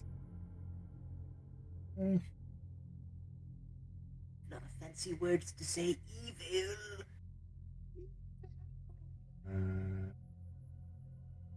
Oh, it's not that idea. Kill it. It's like put an arrow in its duck bill. You're going to see that after like a minute of experimenting with the DNA that it pulls from the creature, that it takes 3 samples away from it. Like it fills 3 like little cards with like this blood. One, it is going to like kind of rush into the room that looks like it's very cold and slot one of the like cards with blood on it into like a space on the wall. For the other 2, it is going to come back to where there are those 2 like boxes. And going to slide it into a slot on either side, and it is going to examine as a kind of mist enters into each box. One of these 2 creatures is a clay-like matter, kind of ooze-ish creature that kind of rides as the mist kind of descends upon it. You can see that inside of that box there's like a kind of thin film of what looks like almost gold around it. Whereas in the other one is a vibrant red slime mold with little bits of fungus growing out of it. And you see that as the... What was that? Get your ass up. Yeah, I posted I about heard, I heard that. What was that? My phone. My bad. Why was it your phone, Nate? Get on the cross. Get on the cross. It's time. Get on the cross. We're parading in the room. You make one mistake, it's crucifying time. I'm sorry to tell you. No. Please. The other creature, as it appears subject to the mist, appears to have no reaction to it. And you see that the robot will kind of look at it and begin. It'll like roll over to a terminal and begin like typing furiously on it, and like paper will begin like printing out. And similar to what you saw on the first level, you see that there is just tons and tons and tons and tons of paper that have spit out of this thing. It has been performing experiments on. Yeah. Anyway. It doesn't look like it's making cameras. Yeah, no, it doesn't look like it's, well, doing much at all, honestly. Just throwing paper on the ground. whatever the fuck it's doing to those slimes. Yeah. Probably dick away from it. Then I'd hate to get in its way. I'm gonna check that other room past it. With the couch in there. Yeah, maybe. Did you say that he labeled any of these like splotches of blood that he's putting into like? Well, I guess there's not even any evidence of those splotches anymore because he just puts them in a wall, right? Yeah, he puts them into the wall into like the other room, which Yeah. there's a label that on top of it that says DNA storage. Okay. And is DNA storage, is that the one connected to, is that connected to this room? It is. Yeah, that is through the open door. Like that's been blasted open, which is why it's a very cold room. But like that's causing like fog to kind of fill this room because it is broken open and the coldness is just leaking out. Like you left the refrigerator open, but it's just continuously. This room itself is pretty chilly because of that. Interesting.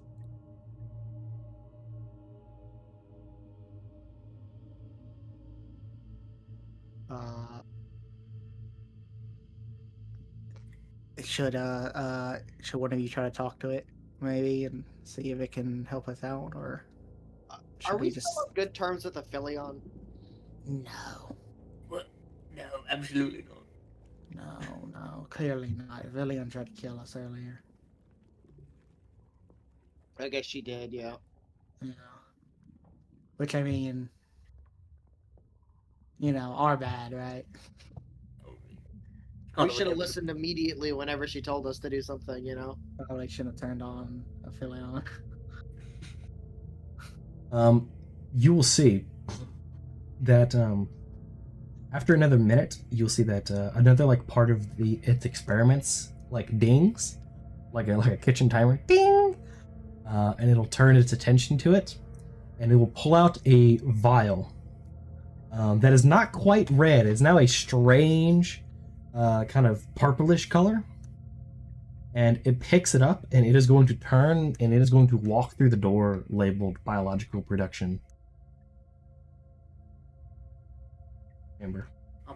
I guess let's go watch what he's doing here. Oh, okay. Yeah, Okay, so there's bioproduction and there's biostorage. Yeah, DNA storage and biological entity production chamber. Yeah. Mm-hmm. Should we? I mean, yeah, we gotta figure out what it's doing. I'm gonna go look at DNA storage. You wanna go DNA storage? Chase after the robot. Yeah, DNA storage. Yeah, absolutely. You walk in. Does this have any connectors? It does. It does have one room up there. It appears unlabeled. There's an unlabeled door. But it says the area is filled with these rectangular glass containers arranged rows down the length of the room. Each is lit from within, making the white walls of the chamber gleam with sterile brightness. Inside of each of the containers are hundreds and hundreds of tiny, transparent slats. Each contains like a little coin-sized drop of fluid of various different colors. From somewhere deep in the room, this hallway kind of goes for quite a while. Like somewhere in the dark, you can hear like the crunching of glass.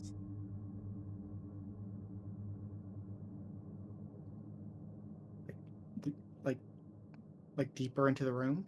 Mm-hmm. In the dark. I will. And it's like it's a hallway that goes into another room that's dark, or is the hallway just dark, and I can't even see down the hallway? Yeah. So you know that you ever watched the Fallout TV show? Some of it. You know where they find the room with all the pods and it just goes. Yeah, it's like that. Yeah. Except like the ones around you are kind of lit. The hallway just goes. And it is within Instead the of darkness. pods, it's You a cannot bunch of see these the end of the small hallway. It points is. of- Yeah, Yeah. exactly. Uh, If there's another room, you don't see it. There is a door like behind you, and then it just goes off in one direction. I'm going to. Can I listen out for this crunching? Is it like a crunching of something like almost like something stepping? Is it getting closer or farther? Or is it? It doesn't. It sounds like it. If it is getting closer, it's like a very kind of slow pace. It kind of just sounds like it's from equidistant away. But there is like a variety of like kind of like you said, like stepping on glass, kind of shattering. Like it's like a there's the baseline is like the kind of subtle crunch, kind of stepping on glass over and over and over again, and then like once every while, once every few minutes, there's another kind of loud shattering sound as if something else is being broken. Something. And then there's more of that crunch, crunch, crunch, crunch. Right. I'll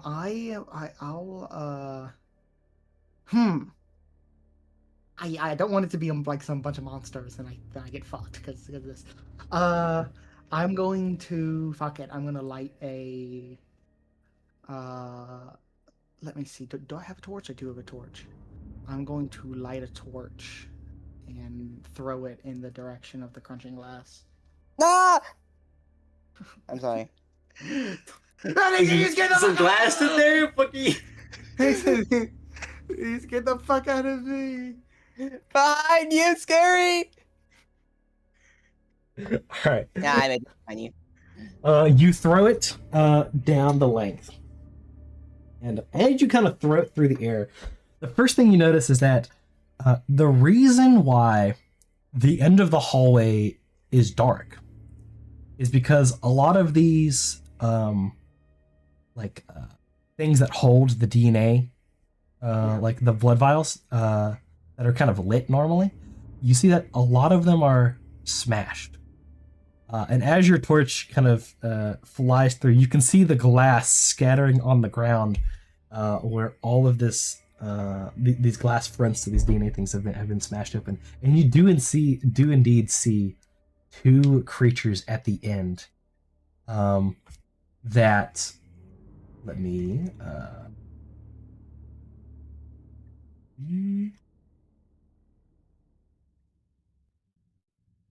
Likely y'all will hear a scurry scream. Very larger, similar to something you've seen before. Very large creatures with hardened skin. One of them has the musculature of a gorilla, with rabbit ears, hunched over gait. The wings of a set of dragonfly wings, and a second pair of like wings similar to like an owl, but neither of them large enough to actually be able to lift it.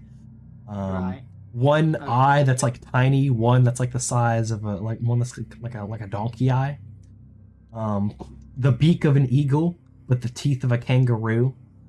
5 enormous antelope horns and the tail of a squirrel. The other one looks more kind of like a fish. It has aquamarine coloring. With kind of like a teal belly. No wings, no eyes. The mouth of like a seahorse. 2 giant baboon ears. 2 little horns. Just completely like blank, like kind of like a nub of a head. And with these long arms that are very hairy, like a chimpanzee, with like thick nails and claws. 2 creatures unlike anything you've ever seen, and you can see that their feet are bloody. They have thick skin, not bloody. Their feet are impaled with various bits of glass, and you look like you caught them in the act of stomping. And one of the creatures lets out kind of like a hyena laugh. that is interrupted by your torch coming in as they look at you. They look at the moment frightened, like startled. They weren't expecting you. They look fairly neutral, like they, you've surprised them. You have like the initiative, so to speak. Not doing combat, but just like they're not going to do anything yet. They're kind of examining you in the light. Now that you've grabbed their attention. I mean, I'm gonna show them that I'm a fae. I'm gonna like pull up the jacket, like the coat, and my tail will come out or whatever. I'm just like you. Yeah, no, I'm kind of hoping that because they two aren't attacking each other, they'll look at me and be like, "Oh, well, that's a amalgamation." Also, kind of. I will also say that you can see behind them is an open doorway that appears to have been broken open. Hey, I'm scary, and I'm a ranger. And I'm like I'm not gonna run from them or anything. I'll like go into my bag and I'll pull out some beef jerky. Always Okay. gonna have some beef jerky. Always gonna have beef jerky. Yeah, and my almonds that Scary likes to eat. And bugs. And I'll kind of like hold it up. Hey guys, don't mind me. I'm just kind of you want to be friends? As you hold it up, the one with like the gorilla musculature will kind of stay standing, looking at you. It'll kind of hunch its head down a little bit, as it kind of looks at you. The one that has like the fleshy kind of nub of a head will get down on all fours. It's freaking down, and as it gets down on all fours, you can see that on the back of its head, upside down, is this horrible disconfiguration of a human face that has all of the parts of the face shifted around, with like the nose replacing one of the eyes and the tongue kind of hanging out of one of the nostrils. It looks a little fucked up. And it will begin crawling towards you.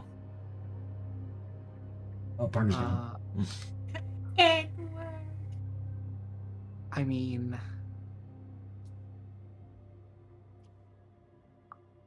I will stay Your my dark ground. soul. Hey, did I come in this room alone? Am I alone? I'm alone. No one else has said that they've joined you. So I got away. explicitly said that I was going off toward bioproduction. Yeah. I mean, I'll ask the room. Does anyone else want to join Scurry in this? In my endeavor. I joined Scurry. Fuck it. Benjamin will follow. Benjamin, you Benjamin's walk gonna in to go see the most for- horrifying thing you've ever seen in your goddamn life.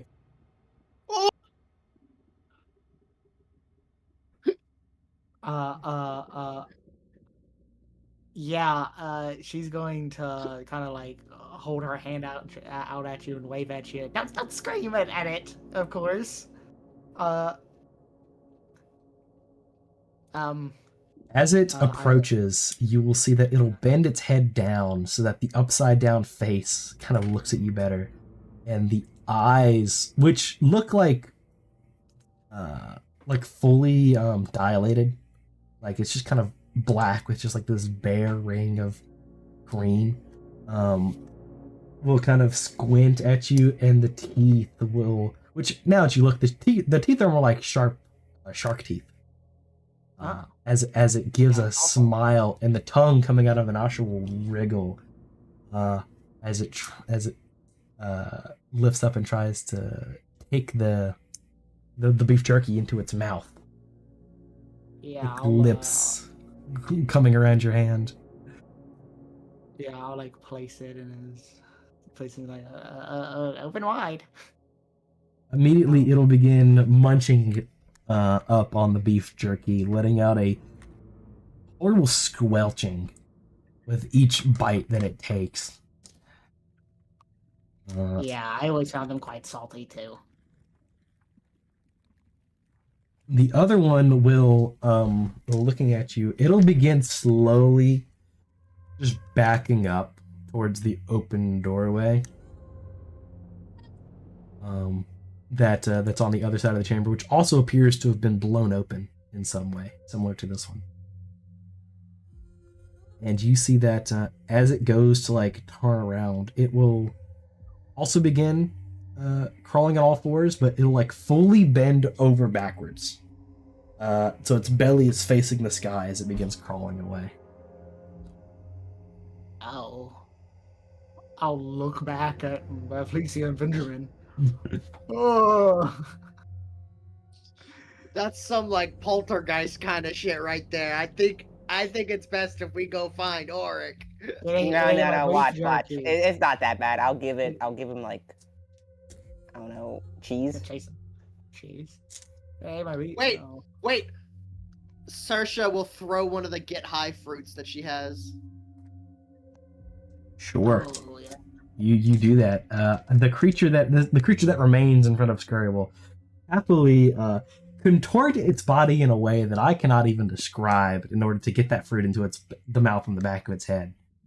But it's the bones kind of shifting out of place of what you think they should be. But it'll eat it heartily before it'll go to sleep. It'll stumble for a moment before it kind of passes out and kind of falls into the glass on the left, causing like another shattering sound. Oh. Metal pipe falling. That was pretty smart, Benjamin. That's why she's here. These don't even make you fall unconscious. You just did that. In the distance, where the other creature had retreated, you will begin hearing a subtle, like, very soft murmur of various different animal noises. Just coming. Coming? They're coming! Like murmur of. Like you'll hear the squawk of an eagle and yeah, like getting louder, slowly getting louder. Squawk, like various different animal calls. I think we should go back to the bio production, or I think we should wait for her back in what's his name, or our lord. There. You guys are retreating? Yeah, perhaps a little bit. All right. You go and follow Auric, and Auric in this room. We'll let Auric go alone for a little bit. Yeah. In this room, I have a handout for you. And it's gonna have a picture of the Count, right? He's gonna be okay. Here's the He's gonna Count. go to picnic.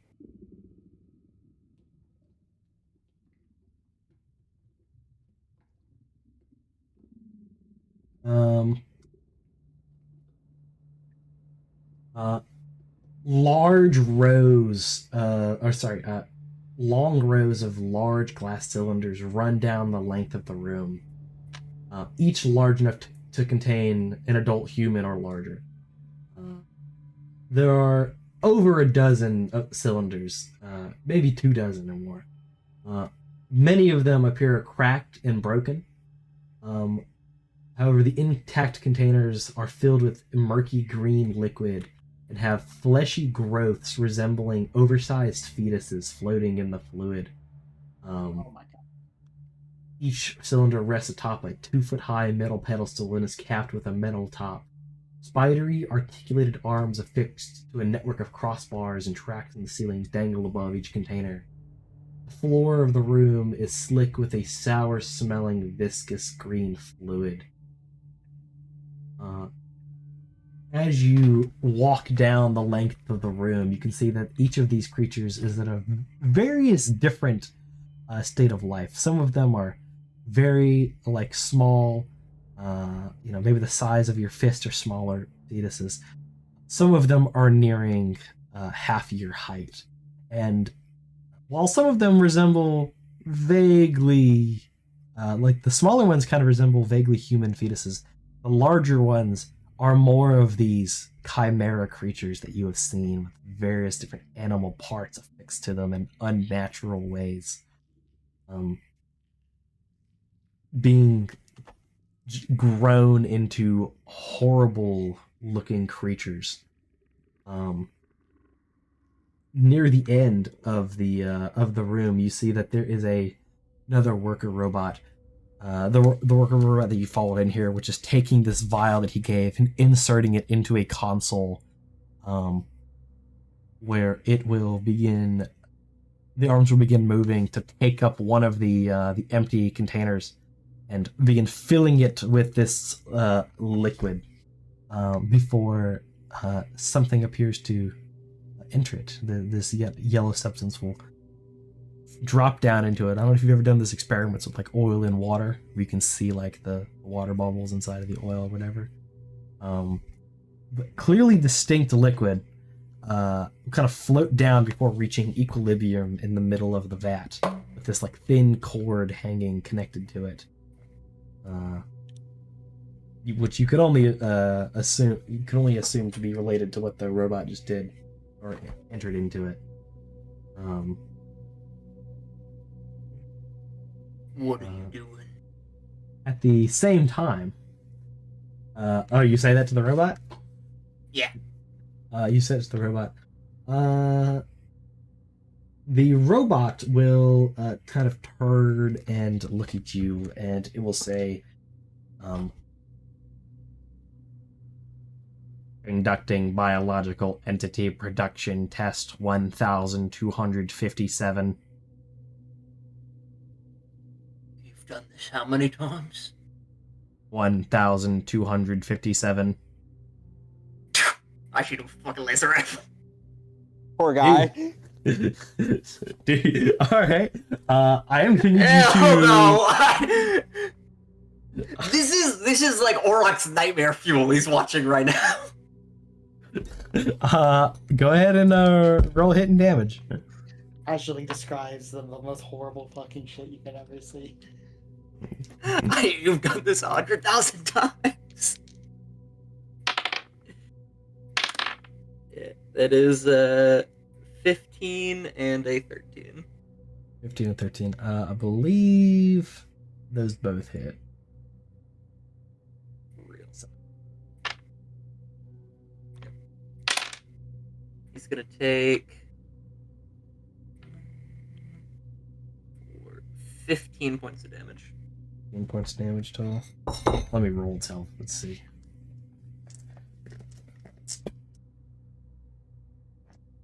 Google, roll me.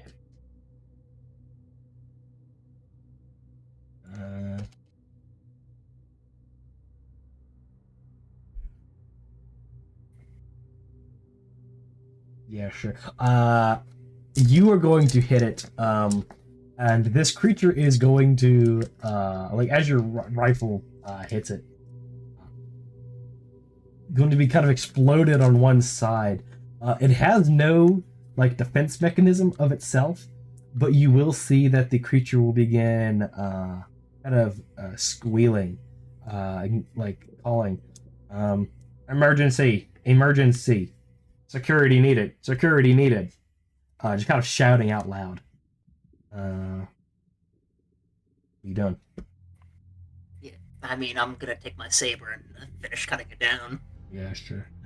I think you can do that.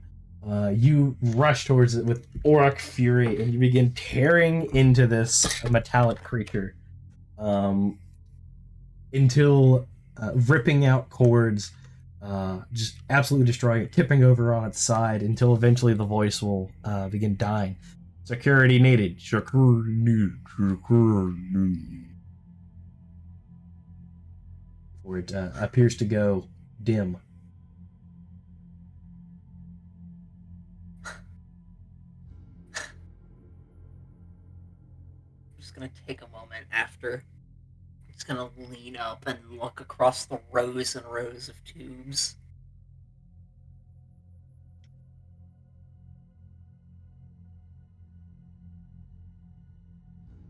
And I guess I'm gonna go one by one and start breaking them open. Mm-hmm. Absolutely. The rest of you walk in, and you hear more shattering of glass, and you're like, ah, crap.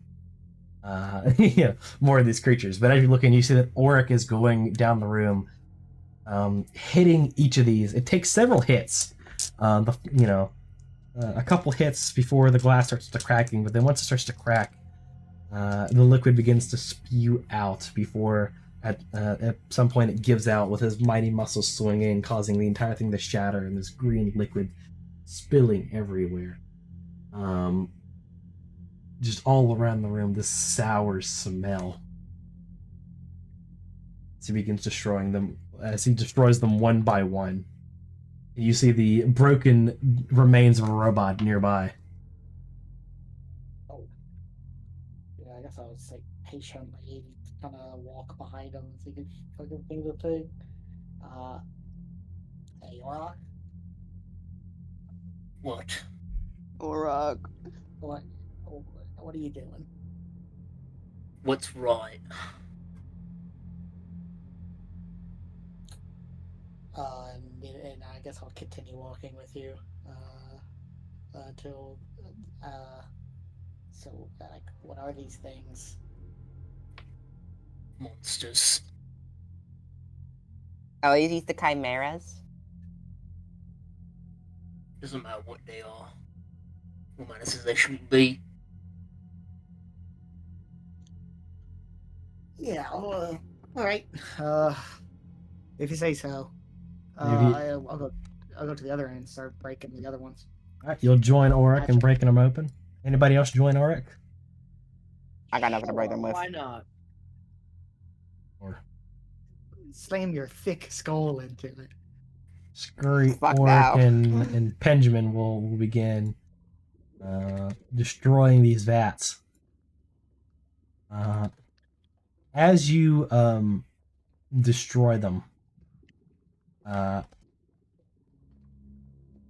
as the glass breaks, for the smaller fetuses, it appeared the gravity took its hold and the fetuses kind of just dropped down to the bottom, kind of pulsating, moving around, exposed to the air before slowly dying. But for the larger ones, not fully grown yet, but near the end of whatever growth cycle they are a part of, as the glass breaks, you will see that they drop to the ground and they begin writhing, breathing heavily,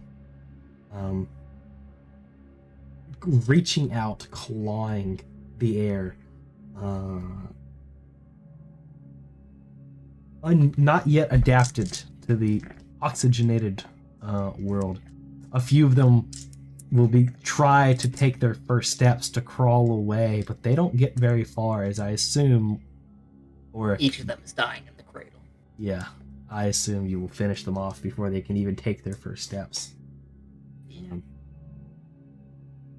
In a way, it's the most horrifying thing you witnessed, but in other ways, these creatures, are themselves so horrifying that it could make one question if you're doing the right thing. Yeah, eventually you'll get to the end of the line, smashing open the last chamber as the liquid spills out. Bodies just laying on the floor, some of them bleeding blood in a variety of colors, where the glass cuts them.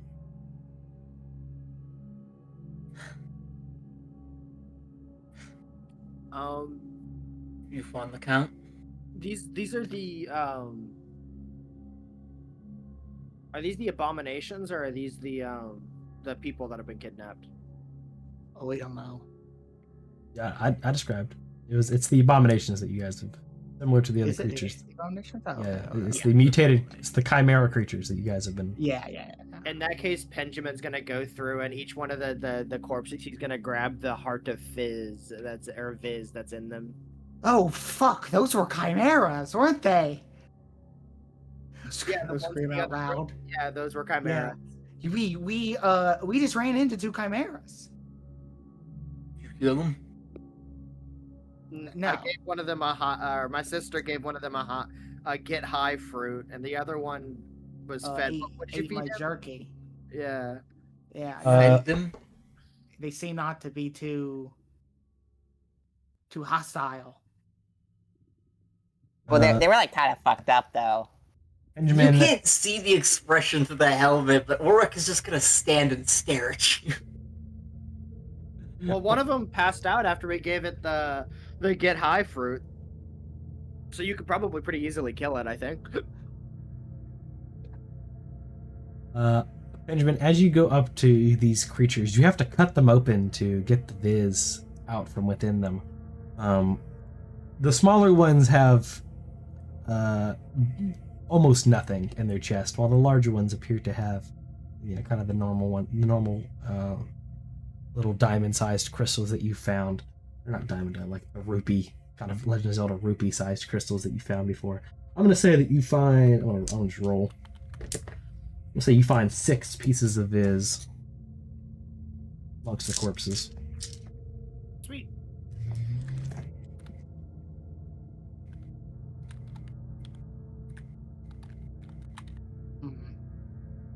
Yeah. So hopefully it should be asleep right now when we're done. Doing whatever the fuck we're doing here. The only thing more horrifying than the room that you are in is there's one door that leads out of this room. The door says Biological Entity Production Chamber number 2. There's more of them.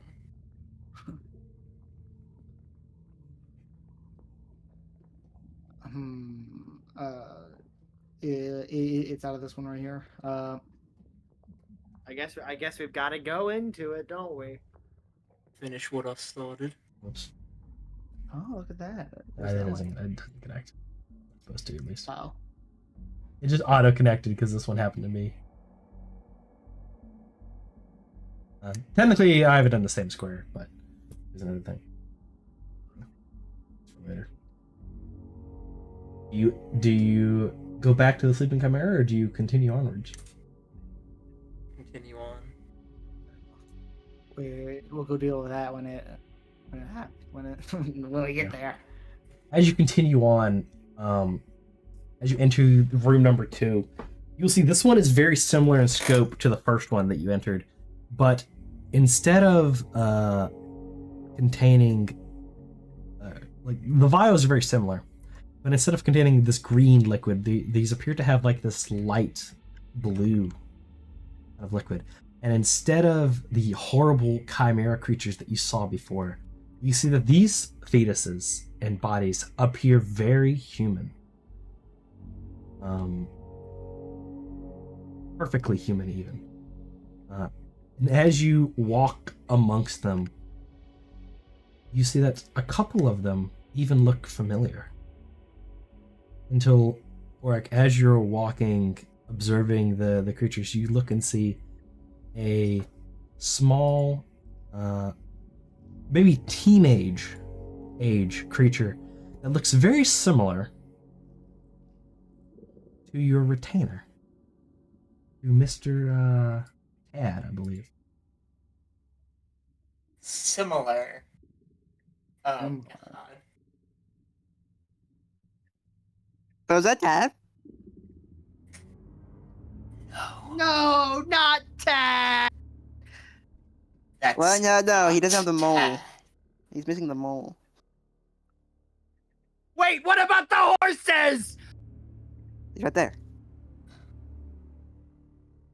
I will say this is, I you know that this is, have the strength to do it. you know that this is not Tad. I can know, tell. I know this is not Tad, but I know what that means. Oh, why does that thing look a lot like Tad? Yeah, that's what I said. It's missing like the mole on his left cheek. I mean, he looks younger. Oh, he does look younger.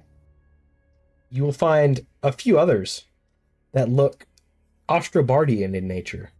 I'd say the vast majority of these look Ostrobardian in nature. Kind of traditional dark hair, tan skin, with a few exceptions. Are these the people they've been kidnapping? All of you Okay. just gonna see is like rip the saber tighter.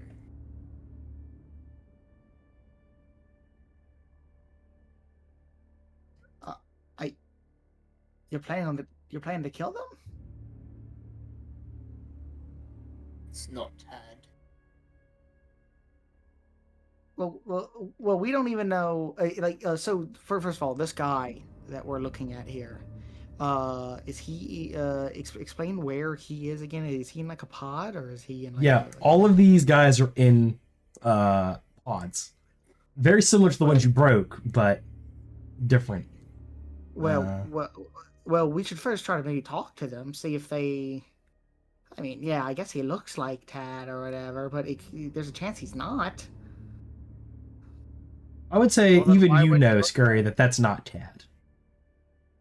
It is Well, distinctly. yeah, but some other guy. Yeah, I'm saying It is could be some other distinctly guy. what looks like a younger version of Tad. Well, could be another guy. Did they clone Tad? That's the guess. Fine. You will. I'll grant it the mercy of one. I don't know what cloning is. You also see Can we try to open up these? one of the exceptions to the Ostrobardians appears to be a.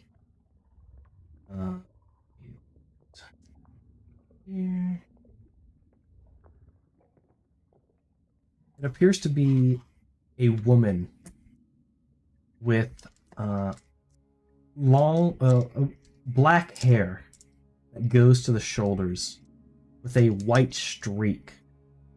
It looks. I should also say that all these creatures are completely nude. You know, they're with things attached to them.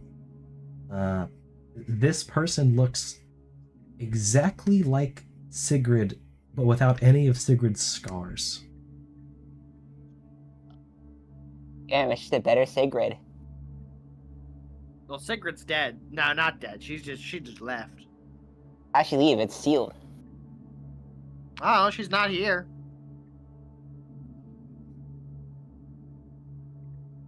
Must have found an exit. Huh? I'm gonna break open the Did Sigrid bottle get cap. kidnapped? Or maybe she didn't leave. It seems. Yeah, perhaps she got kidnapped. What did you say you were gonna do, Oric? I'm gonna break open the pot of Tad.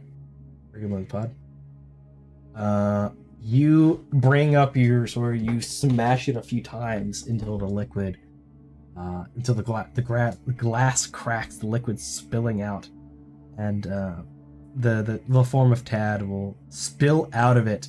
The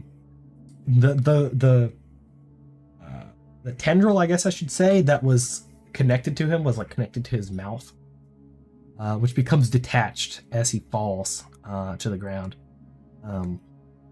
And you see that after a few seconds, he will begin coughing as he like kind of gets on his knees. He begins just violently coughing up liquid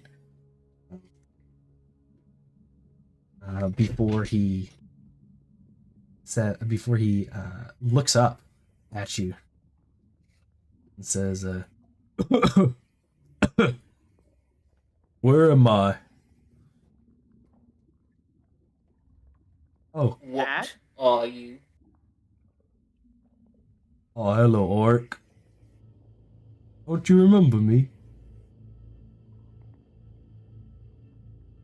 Don't you say much. Where am I? Why am I naked?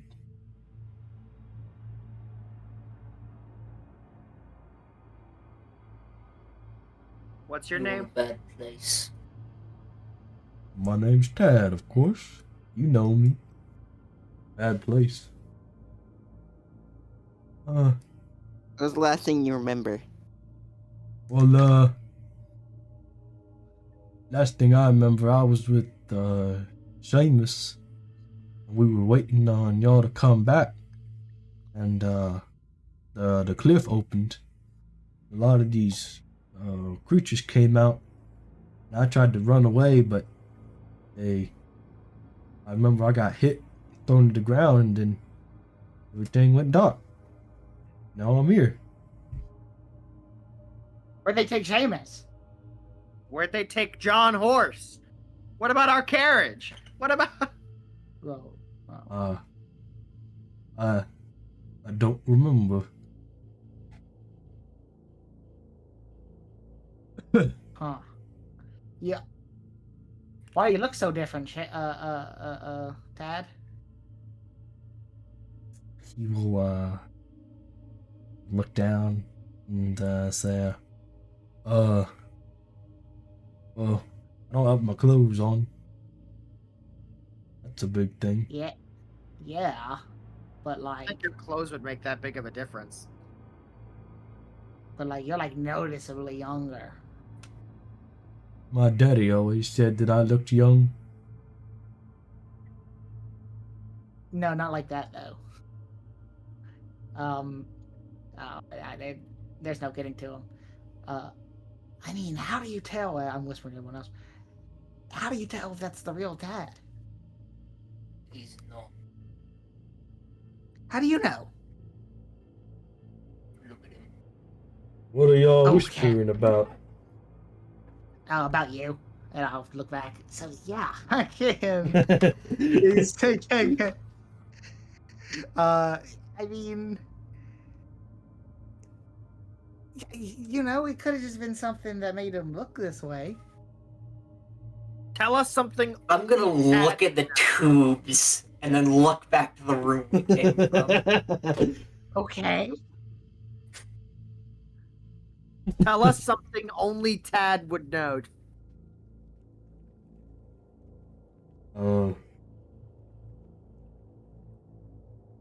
My daddy gypped y'all for the price of Seamus. That's the real Tad.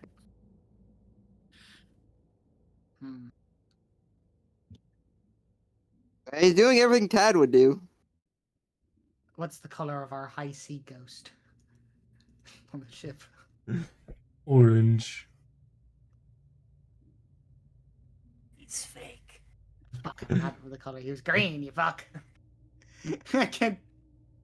Oh yeah, I guys, forgot. Tad's colorblind. Fuck. What's the name of our group, Tad? Tad's fucking Yeah. colorblind. Yeah, Tad. What's the name of our group? Say it out loud. That's the alt left pipeline. That's not him. That's not him. That's not him. Tad would never say that. Tad would say the real name with pride, brother. It's not him. I'm sorry, guys. Again. My memory's a little disoriented. I just came out of a tube and all. That's how So, why don't you say, maybe we should get out of here, We should Maybe we should go. Maybe, where'd you guys come from? Maybe we should try and get out of here. You know where we came from, Tad. Been in here. But, you know what? Now that then I'll suggest you leave. Now that I think about it, I think I do know the way out. Maybe y'all can follow me, and I'll take you out of here. Do you know the way out? On my daddy. I'm gonna leave the room. Can you give us a rough directional? I think it's better if I lead you. You better if I lead us. Or I crushes his fucking skull between his legs. Yeah, I'm about to say, like, away. you all can see, like, the saber is trembling in my grip. Tad will turn to look at you, Orc. Hey, boss. Something wrong? Yes. Orc, as you look into Tad's eyes, you swore that they were blue instead of green.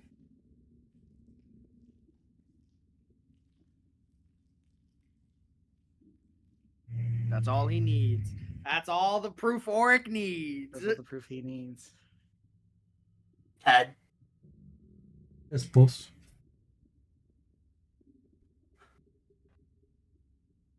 I'm sorry I couldn't protect you. May your soul find peace with the spirits. What are you? Yeah, I cut him down. You cut him down. You jam your saber into him, blood spilling out, bright red blood. And he kind of grabs onto your arm as you kind of plunge deep inside and just holds you as he stands there looking at you, his jaw kind of hanging open before you see that the eyes will roll to the back of his head and he will fall backwards, sliding off of your blade and begin convulsing. And he will say, Quiet, quiet. and he will The just spirits will ride you to the prairies. he will continually pulse for a few, maybe 30 seconds or so until he goes limp on the ground.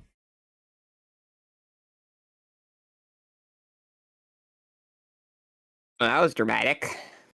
I'll hold him in my arms for a moment before gently laying him to the floor. And then stand up slowly. Unless you intend to join me in my sin, it's probably best you move to one of the other rooms.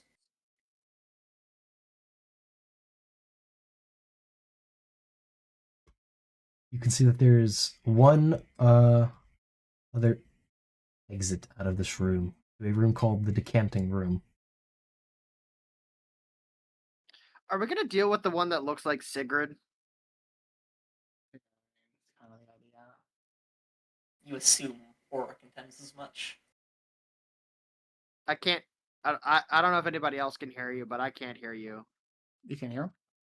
Turn up. No, I He turned is, them up. he to is a little 200. quiet, but You assume Aura contends as much. His gaze lingers on the rest of the pods. you get the feeling Orc's about to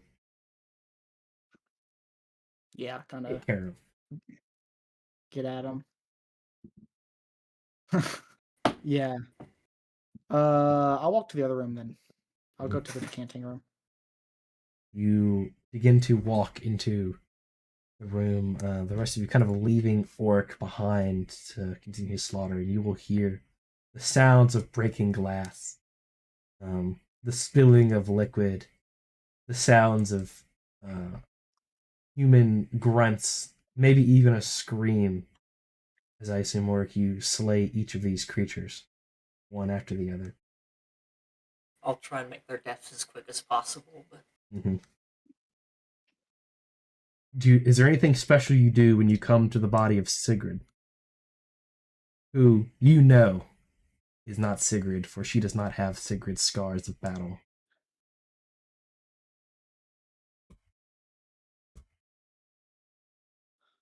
I'm going to reach into my bag and pull out the blade Sigrid had gave me. Way back in like session 3 or something. Yeah.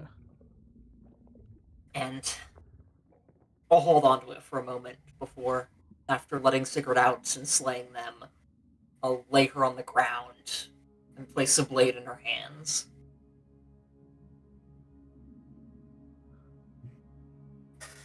Absolutely. That's You do not this. the real Sigrid, though, is it? No, I hope not. But of course not. there might not be a real Sigrid left. No, no. I'm here. And now I'm not gonna kill Sigrid. Cole's still been able to join this game, so I Yeah. assume as much. But my character is assuming the worst. No. You know that this is not Sigrid. No, not the real Sigrid. Exactly. You were able to do this. You guys will hear the sound of Sigrid's scream. The only, maybe she. I don't think she's even able to form any words. But you were able to slay her and lay her to rest with the blade. And that is where, as you finish up your sins and kill all these creatures, I think that is where we're going to leave it for the session. We'll pick it up next time. Oroc's gonna have nightmares after this one. Absolutely. Ulrich is the trauma. Wait until Sigrid hears. You did what? I'm gonna go downstairs and I'm gonna break into Cole's room and I'm gonna say, "Hunter killed you." Oh, Cole was here earlier. Is Cole still watching? He was watching at 8:30. To you. You hear, Cole? You hear? Yeah, run up on Orok. You are not gonna handle this heat. All right, guys. Good session, I think. I thought someone might try and talk me out of it, or I thought Tad would be a little bit more obviously, or a little bit more less obviously a clone or something. Nah, bro, I just killed a whole bunch of people. No, I mean, what's I mean. it's no way I will to say find that out. you feel that given more time, Tad may be completely indistinguishable from Tad. But at least for now, in his not yet finished state. They're all skinwalkers. Totally. All right, guys.